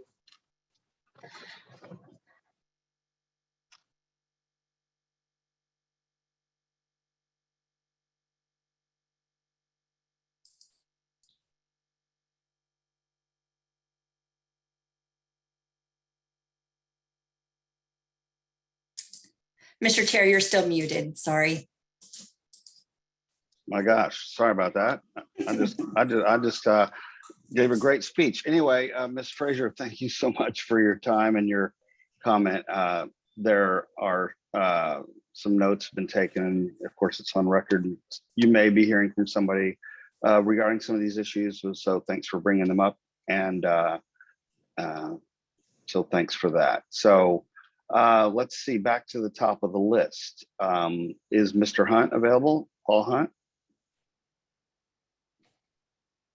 Still not seeing him. Okay. What about Miss Hale? Is it Adrian Hale? I'm assuming that's a girl. It might be a male. Apologize if I have that wrong. Adrian Hale.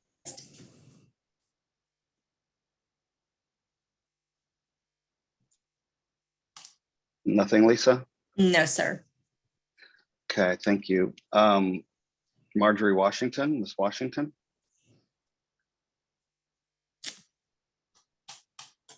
Not seeing anything. Okay. Gilbert Valdez. Mr. Valdez. Click the raise hand icon at the bottom of the screen to let Ms. Godwin know that you're available to speak, if in fact you are. Not seeing their name on the participant list. Okay.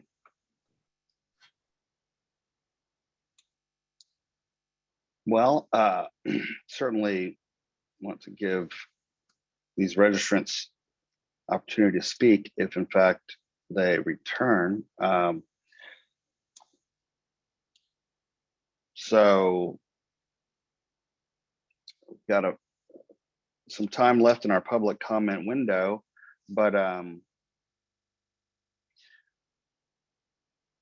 you know, I thought, you know, we can come back to them if they show up. We'll check one more time before we get to the 1:37 30-minute mark of public comment, but perhaps in that time we can call out to Ms. Polrees. I understand you're not going to make it be able to comment tomorrow to answer any questions on your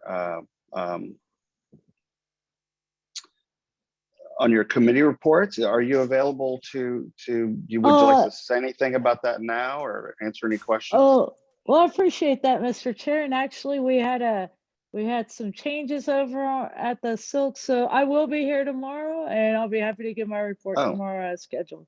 Okay, great. Yes, Well, sir. thanks. That's good to hear. Thank you for the opportunity. Yes, sir. No, you bet. And what about Ms. Coward, Vice Chair? Ms. Coward, apparently you might be in the same position. Might not make it tomorrow. If you'd like to comment on some of your committee report.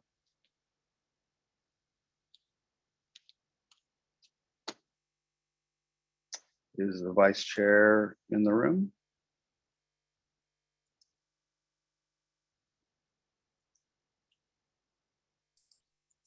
I don't see her on right now. She may have had to step away. Yeah, or maybe electricity went out or who knows what. So got cold weather issues. So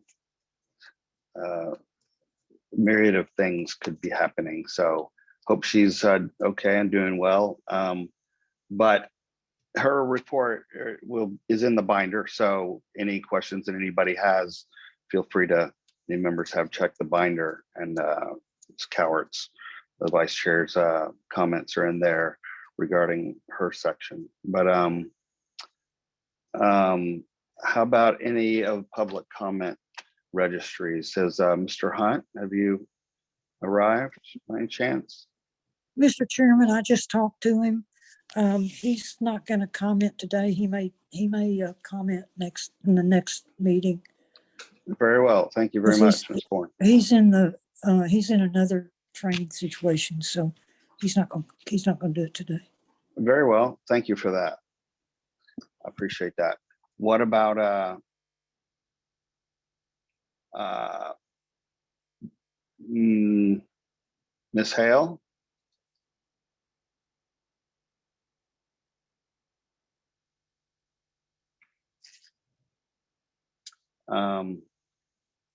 Anything in the room for Ms. Hale, Lisa?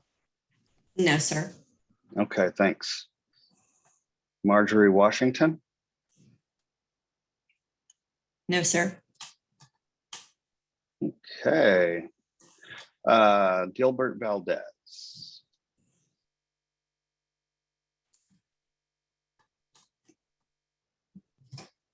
No, sir. Okay. Well,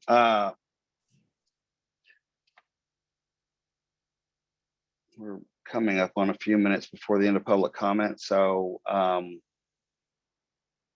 guess we'll get a couple minutes before we move on in the agenda. But one thing Miss Lisa MW brought up,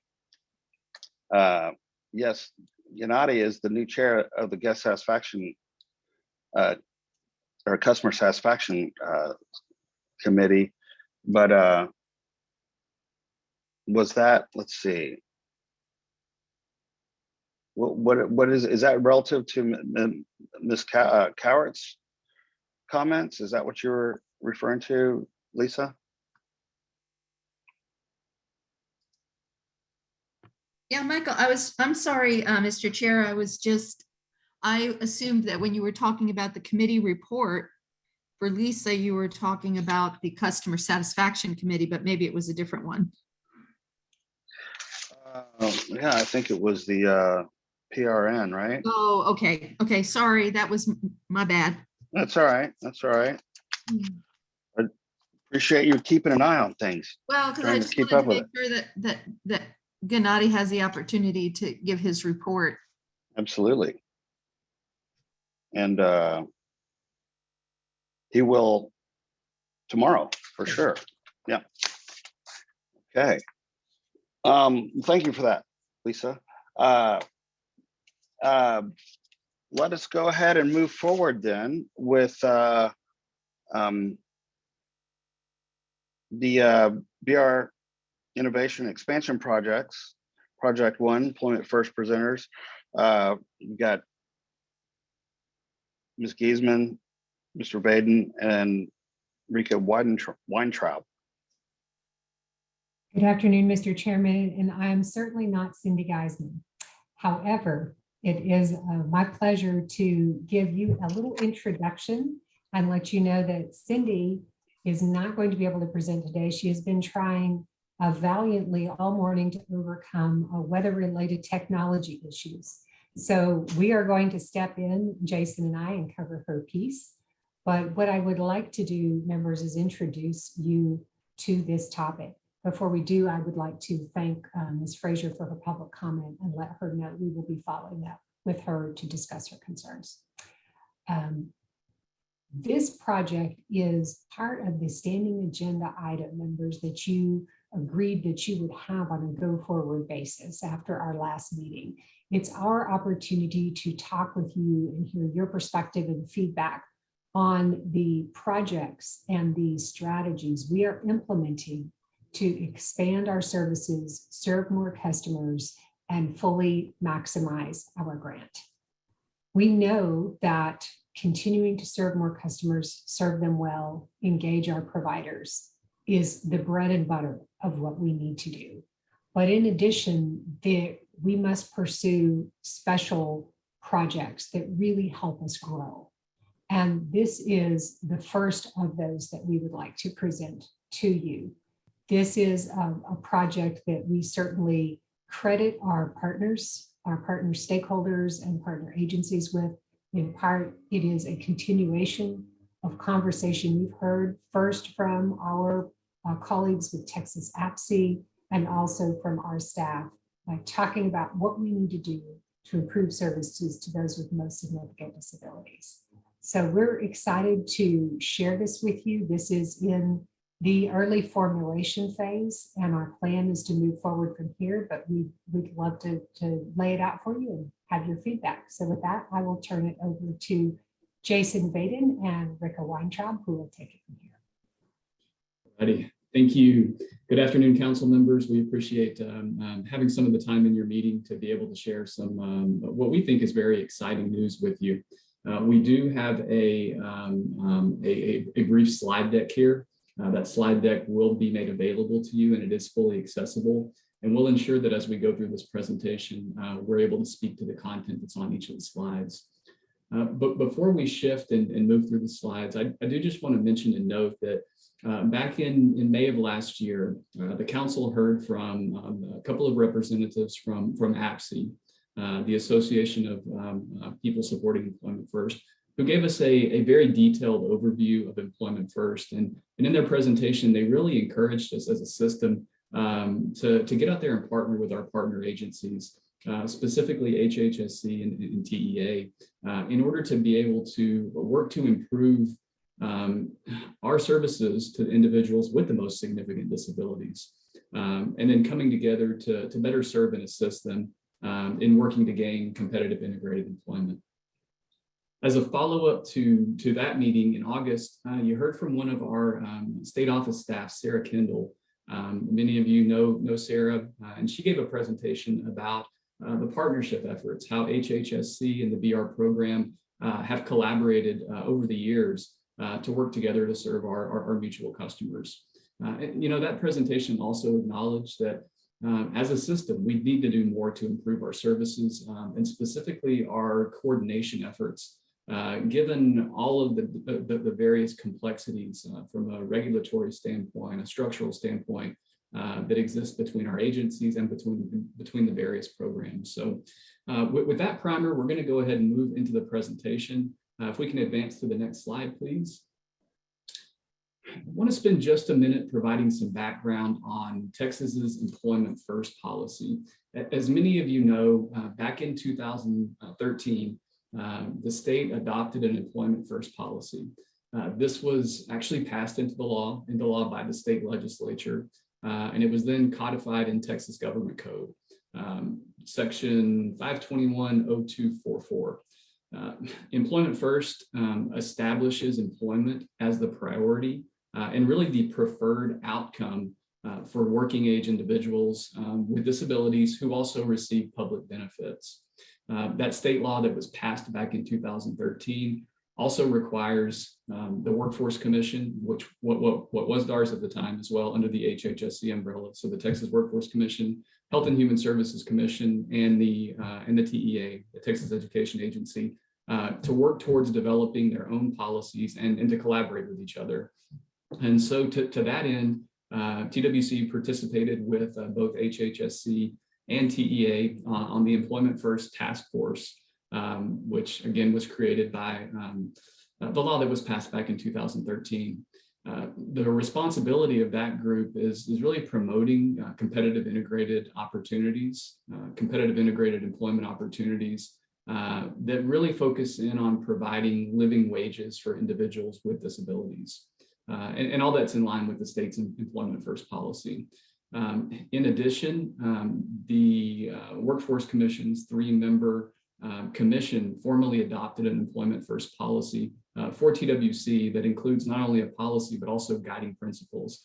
And that's actually posted on our agency's website. So just a little primer on Employment First and the history within the state. Can we shift to the next slide? So next we want to get at the why. In my earlier comments, I referenced the presentation that APSE gave to this council back in May of last year. They talked about where we as a state rank against other states when it comes to both the funding that we have available or that we dedicate for these services, as well as the delivery of those integrated employment services.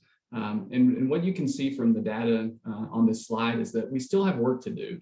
And we're certainly committed to turning these stats around.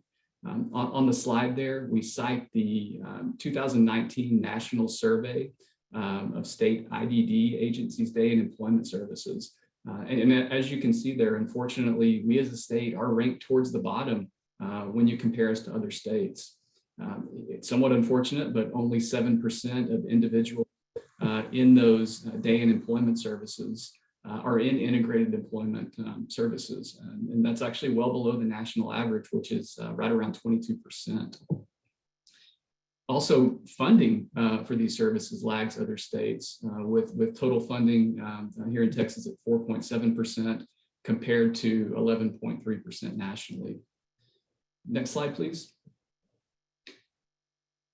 So despite our efforts really since 2013 to promote employment first policies, unfortunately, our 2020 CSNA found that about 2/3 of individuals who have a cognitive or ambulatory difficulties, and then around 80% of individuals who reported either independent living or self-care difficulties were not in the labor force.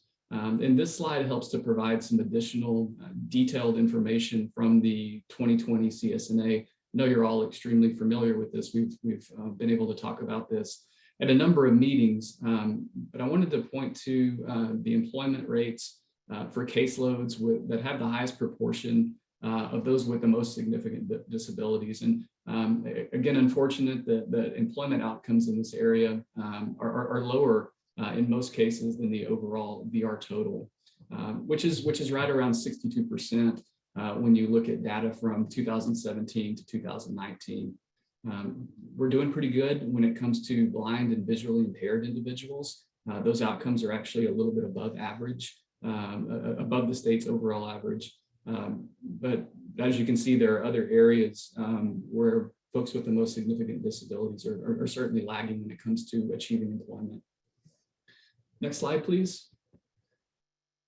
So we have a couple of major upcoming changes that are really moving us in a positive direction.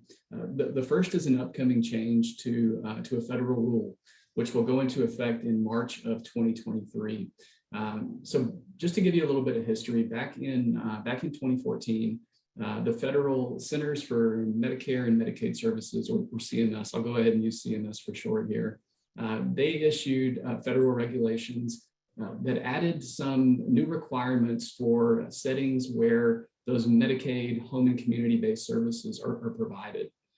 Those regulations required that any of these Medicaid settings be selected by the person and also have qualities based on the person's indicated need and have an in-person centered service plan.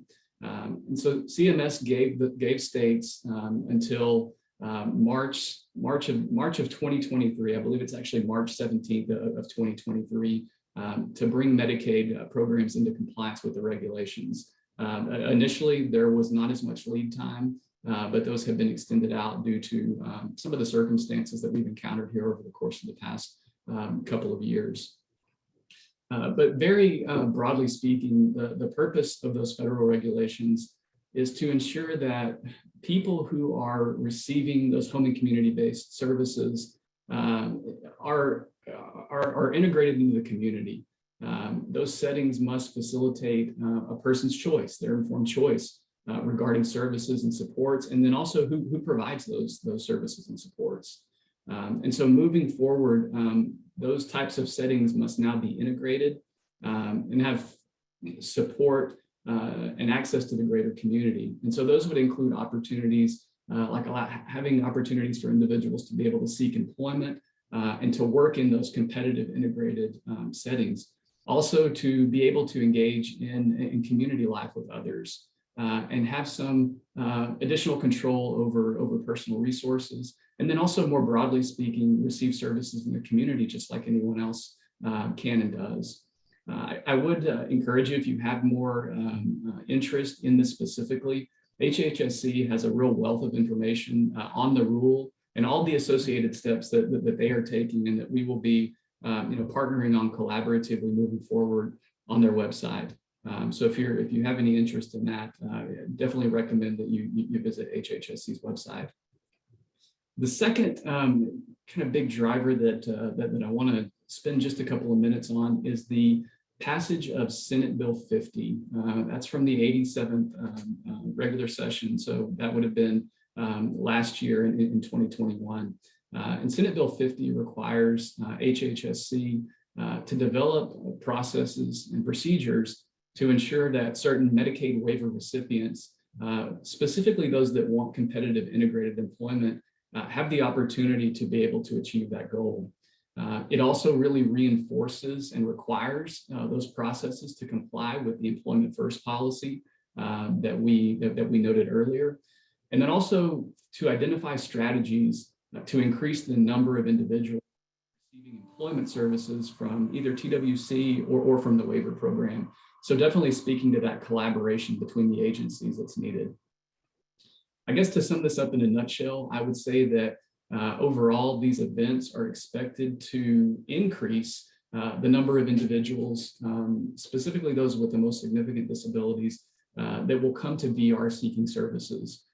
We've put together some projections just based on current statistics, and we're roughly projecting an increase of 4,000 to 5,000 new customers beginning in state fiscal year 2023 when the new settings rule goes into effect.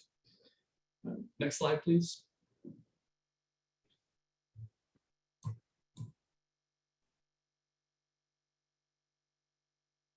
Can we advance to the next slide?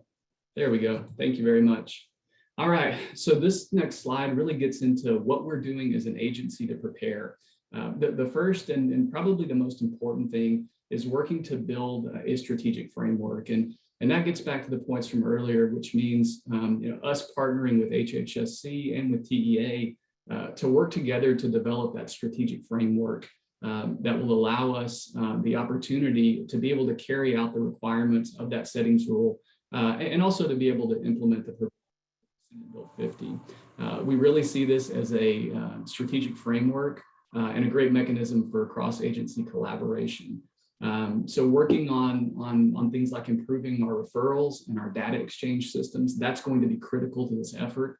Also developing ongoing training academies for staff across the agencies, building some additional knowledge and some capacity on what the various organizations have to offer. And then also, as a group from a leadership perspective, evaluating our system on progress to ensure that we actually are progressing and we're making progress so that we are in a joint manner doing what we can to provide these critical services. And so in order to get there, we've already been having some discussions with leadership at HHSC and TEA, but we do plan to here in the very near future really dig in and work to put more of a plan and more of a partnership effort into place for this area specifically. Again, leading up to the settings rule in March of 2023. We'll also be working to develop some additional staff capacity within the VR division. So this is really the second of the three big buckets that we're looking at. So we're exploring the possibility of developing specialty caseloads possibly to focus on this population specifically. Also adding some benefit planning positions, which you heard about earlier, as well as some assistance on long-term support and services. We recognize that benefits planning and being fully knowledgeable and informed before making a decision is absolutely critical. And we need to have those resources out there and available to folks that are interacting with us through our system.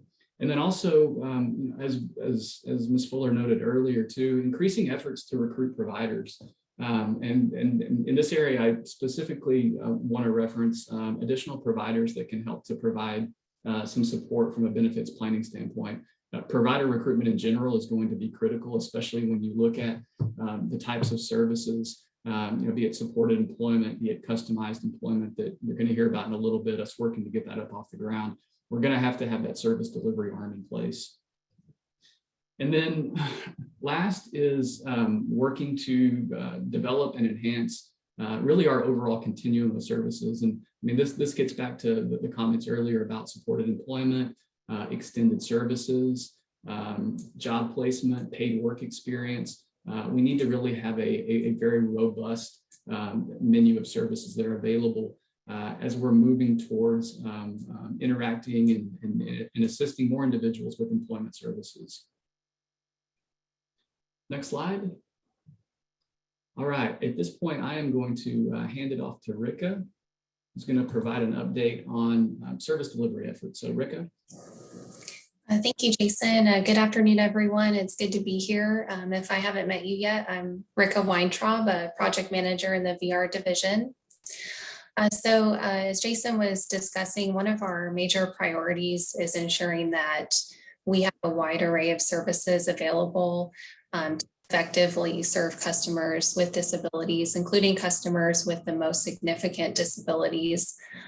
We know there's no one package of VR services that we can apply to every customer.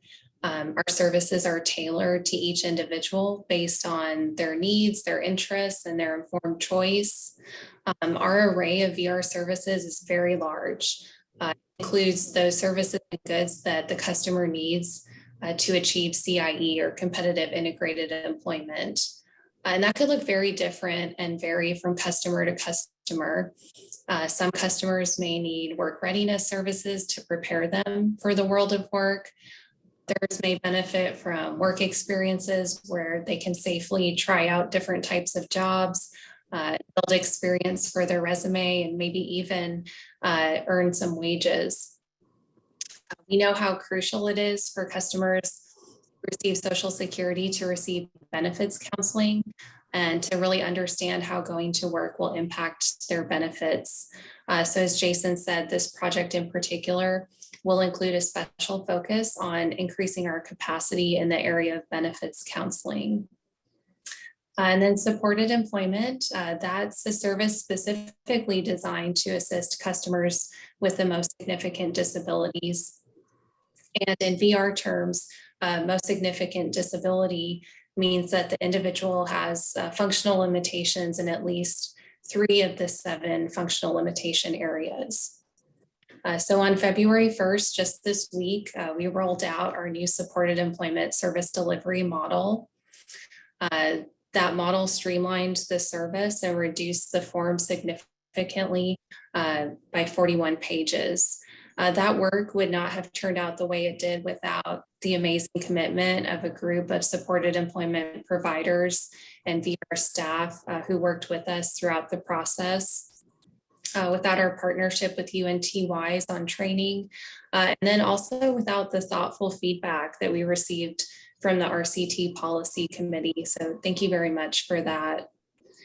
Some of the highlights of the new supported employment model do include a new type of assessment called the career planning assessment, which may be authorized for any customer who would benefit from an assessment of their skills, interests, and preferences. And it's also a prerequisite for supported employment. This assessment can help with determining the type of employment service or different services selected and how much support the customer will need to achieve an employment outcome. In addition, there's more flexibility in the service. The employment conditions on the supported employment plan may be negotiable or non-negotiable, and that's all based on the customer's informed choice. The new service compensates the provider for attending each supported employment planning meeting and each job stability review meeting. And it's also more flexible in allowing customers to reach job stability after just 28 days of employment, if that's appropriate, and also paying for job retention benchmarks multiple times for someone who may need longer to achieve that job stability status. And then finally, we also restructured the disability-related premiums to be paid throughout the supported employment process. We did offer an initial on-demand training for both staff and providers. And we have continuous training and support planned for our staff and providers to help us make the transition. Next, I wanted to talk about the addition of customized employment services. So in the Workforce Innovation and Opportunity Act, customized employment was included in the definition of supported employment. So there are many parallels between those two services. Customized employment is especially useful for job seekers who have significant life complexities and barriers to employment. And it presumes that all job seekers can work if customized employment is used. It uses a discovery process, which is designed to replace traditional assessments. This is a positive process that's based on the individual's strengths, needs, and interests. And it's also used to guide the plan for customizing employment. This is a very creative service. There's different strategies that can be used, like job exploration, working closely with the employer on placement. It may involve customizing the job description to meet the employer's needs, developing job duties or special work schedules, and also providing support at the job location. So the objective of customized employment is that the employment meets both the needs of the individual and the business needs of the employer. So while we have an array of services available, we're always looking at opportunities to improve and grow. And the Employment First Expansion Project is a wonderful opportunity for us to partner with other agencies, with our providers, to increase our expenditures and referrals, and then to ensure that we have a good service delivery system that effectively meets customer needs. And I will turn it over to you, Jason, for the last slide. Thank you, Rika. Well, this is our last slide, and Mr. Chairman, I'll be as brief as possible here so that we allow some time for questions and then allow you some time to come back for public comment if you need to. You got a really, I think, a comprehensive update this morning from Ms. Fuller on our provider engagement strategies. Specifically going through many of the things that we've accomplished or we have underway within our broader business transformation project. And it's really been exciting to be a part of the work because we're actually seeing and driving some real systematic change. We really appreciate the engagement with providers, with other stakeholders, with our staff on this project. It's critical that we have the perspective of folks in various positions as we're going about making some of these changes. Mr. Miller had a really good presentation earlier in talking about our active versus available providers and how we're starting to see some trends reverse a little bit there. So it's really good to see that. And while we've done some really good work within that framework and specifically excited about the provider lookup tool, rather than that just being a great resource for our counselors or for our customers or other stakeholders, that's really going to be a great management tool for us as well as we're targeting recruitment efforts. So our next steps are really to drill in geographically and by service type to ensure that we do have an adequate amount of providers. We might be in the position where one area of the state might have enough or maybe even too many employment services providers, but another area of the state might not. And so we certainly recognize that it can't be, while there are some things that can be done from a statewide level, we really need to be able to drill down geographically and by service type. So very excited about that. We also have a lot more to come too on that recruitment and engagement.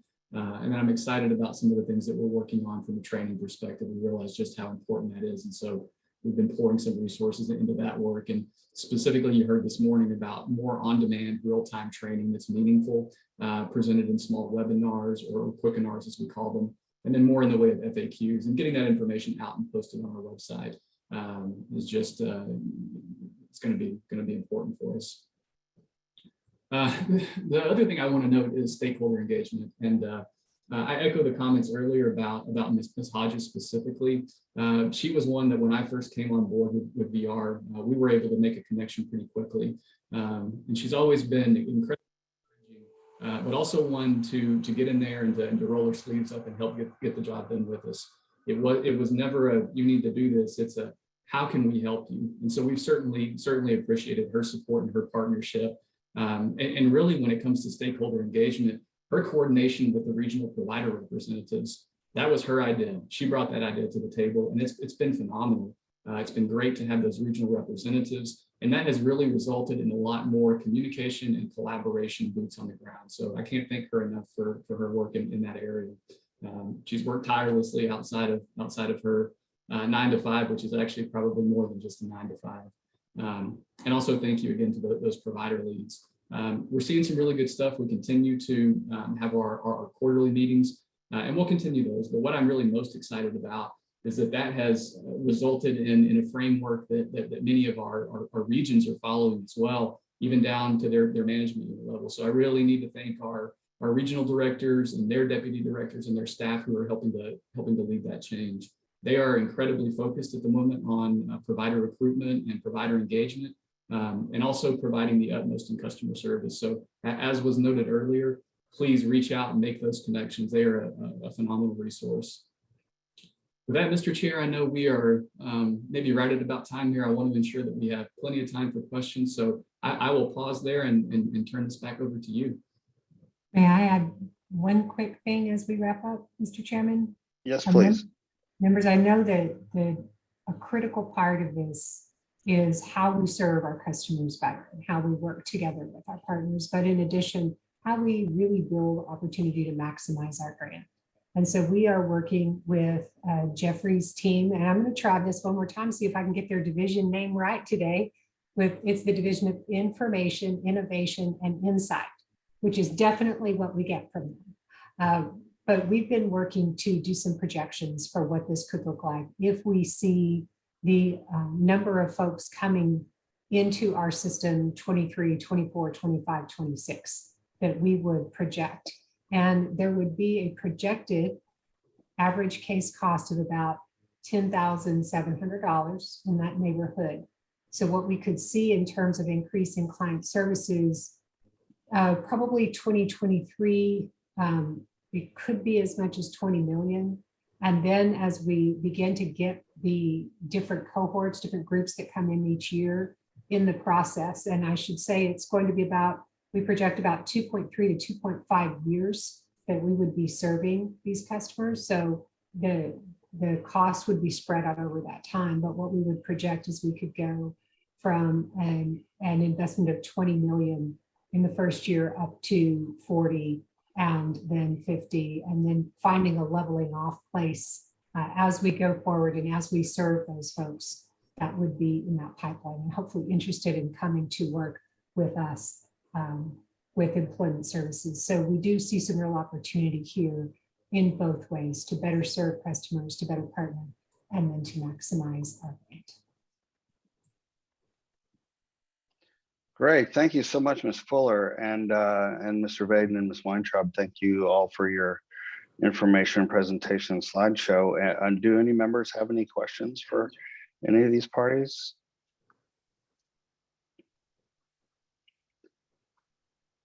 I don't hear anybody raising their hand for any questions. So thank you guys again so much for your presentation, and Mr. Vaden for your yielding for time for questioning and or comments and public comment, as it were. I appreciate it, and I guess we've got a couple. We're still ahead, about 8 minutes ahead, or actually no, we're 38 minutes ahead. But I guess let's see. Ms. Godwin seems to be having technical difficulties. Did she possibly get back online, Ms. Godwin? I am back on right now. We'll see if it stays on. Okay, so it was a good guess, huh? You're having some connection problems? Yes, sir. Okay, no problem. I'm glad to have you back. Thought we'd just go through the list one more time on public comment. I know it's after the time, but I know Mr. Hunt's not going to make it. But what about Ms. Washington or Mr. Valdez? Either of those available?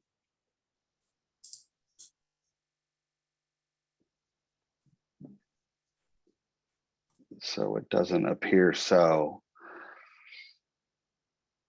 So with that, I think I appreciate everybody's time and information. And does any members have any more questions or comments for Ms. Fuller, Weintraub, or Mr. Vaden before we adjourn, pause the meeting, I guess is technically what we're doing, to go to breakouts, which I want to remind people, members, that the breakout links will not be available till 2:30. So, take a 30-minute break before you can go to your breakout meetings, but the links are not active prior to 2:30. Is that right, Ms. Godwin? That's correct. So the breakout sessions will start at 2:30. Okay, great. Okay, with that, I guess we will go ahead and go into recess for today's meeting. We'll pick this back up in the morning, and just remind everybody to go to their breakout links for the 2:30 breakout sessions, which we will be presenting those findings of these sessions to the public tomorrow in the report. So until then, everybody have a safe and warm afternoon, as warm as possible, and we look forward to seeing everybody tomorrow. Thank you very much. Thank you, Mr. Chairman. Thank you. Bye, everybody.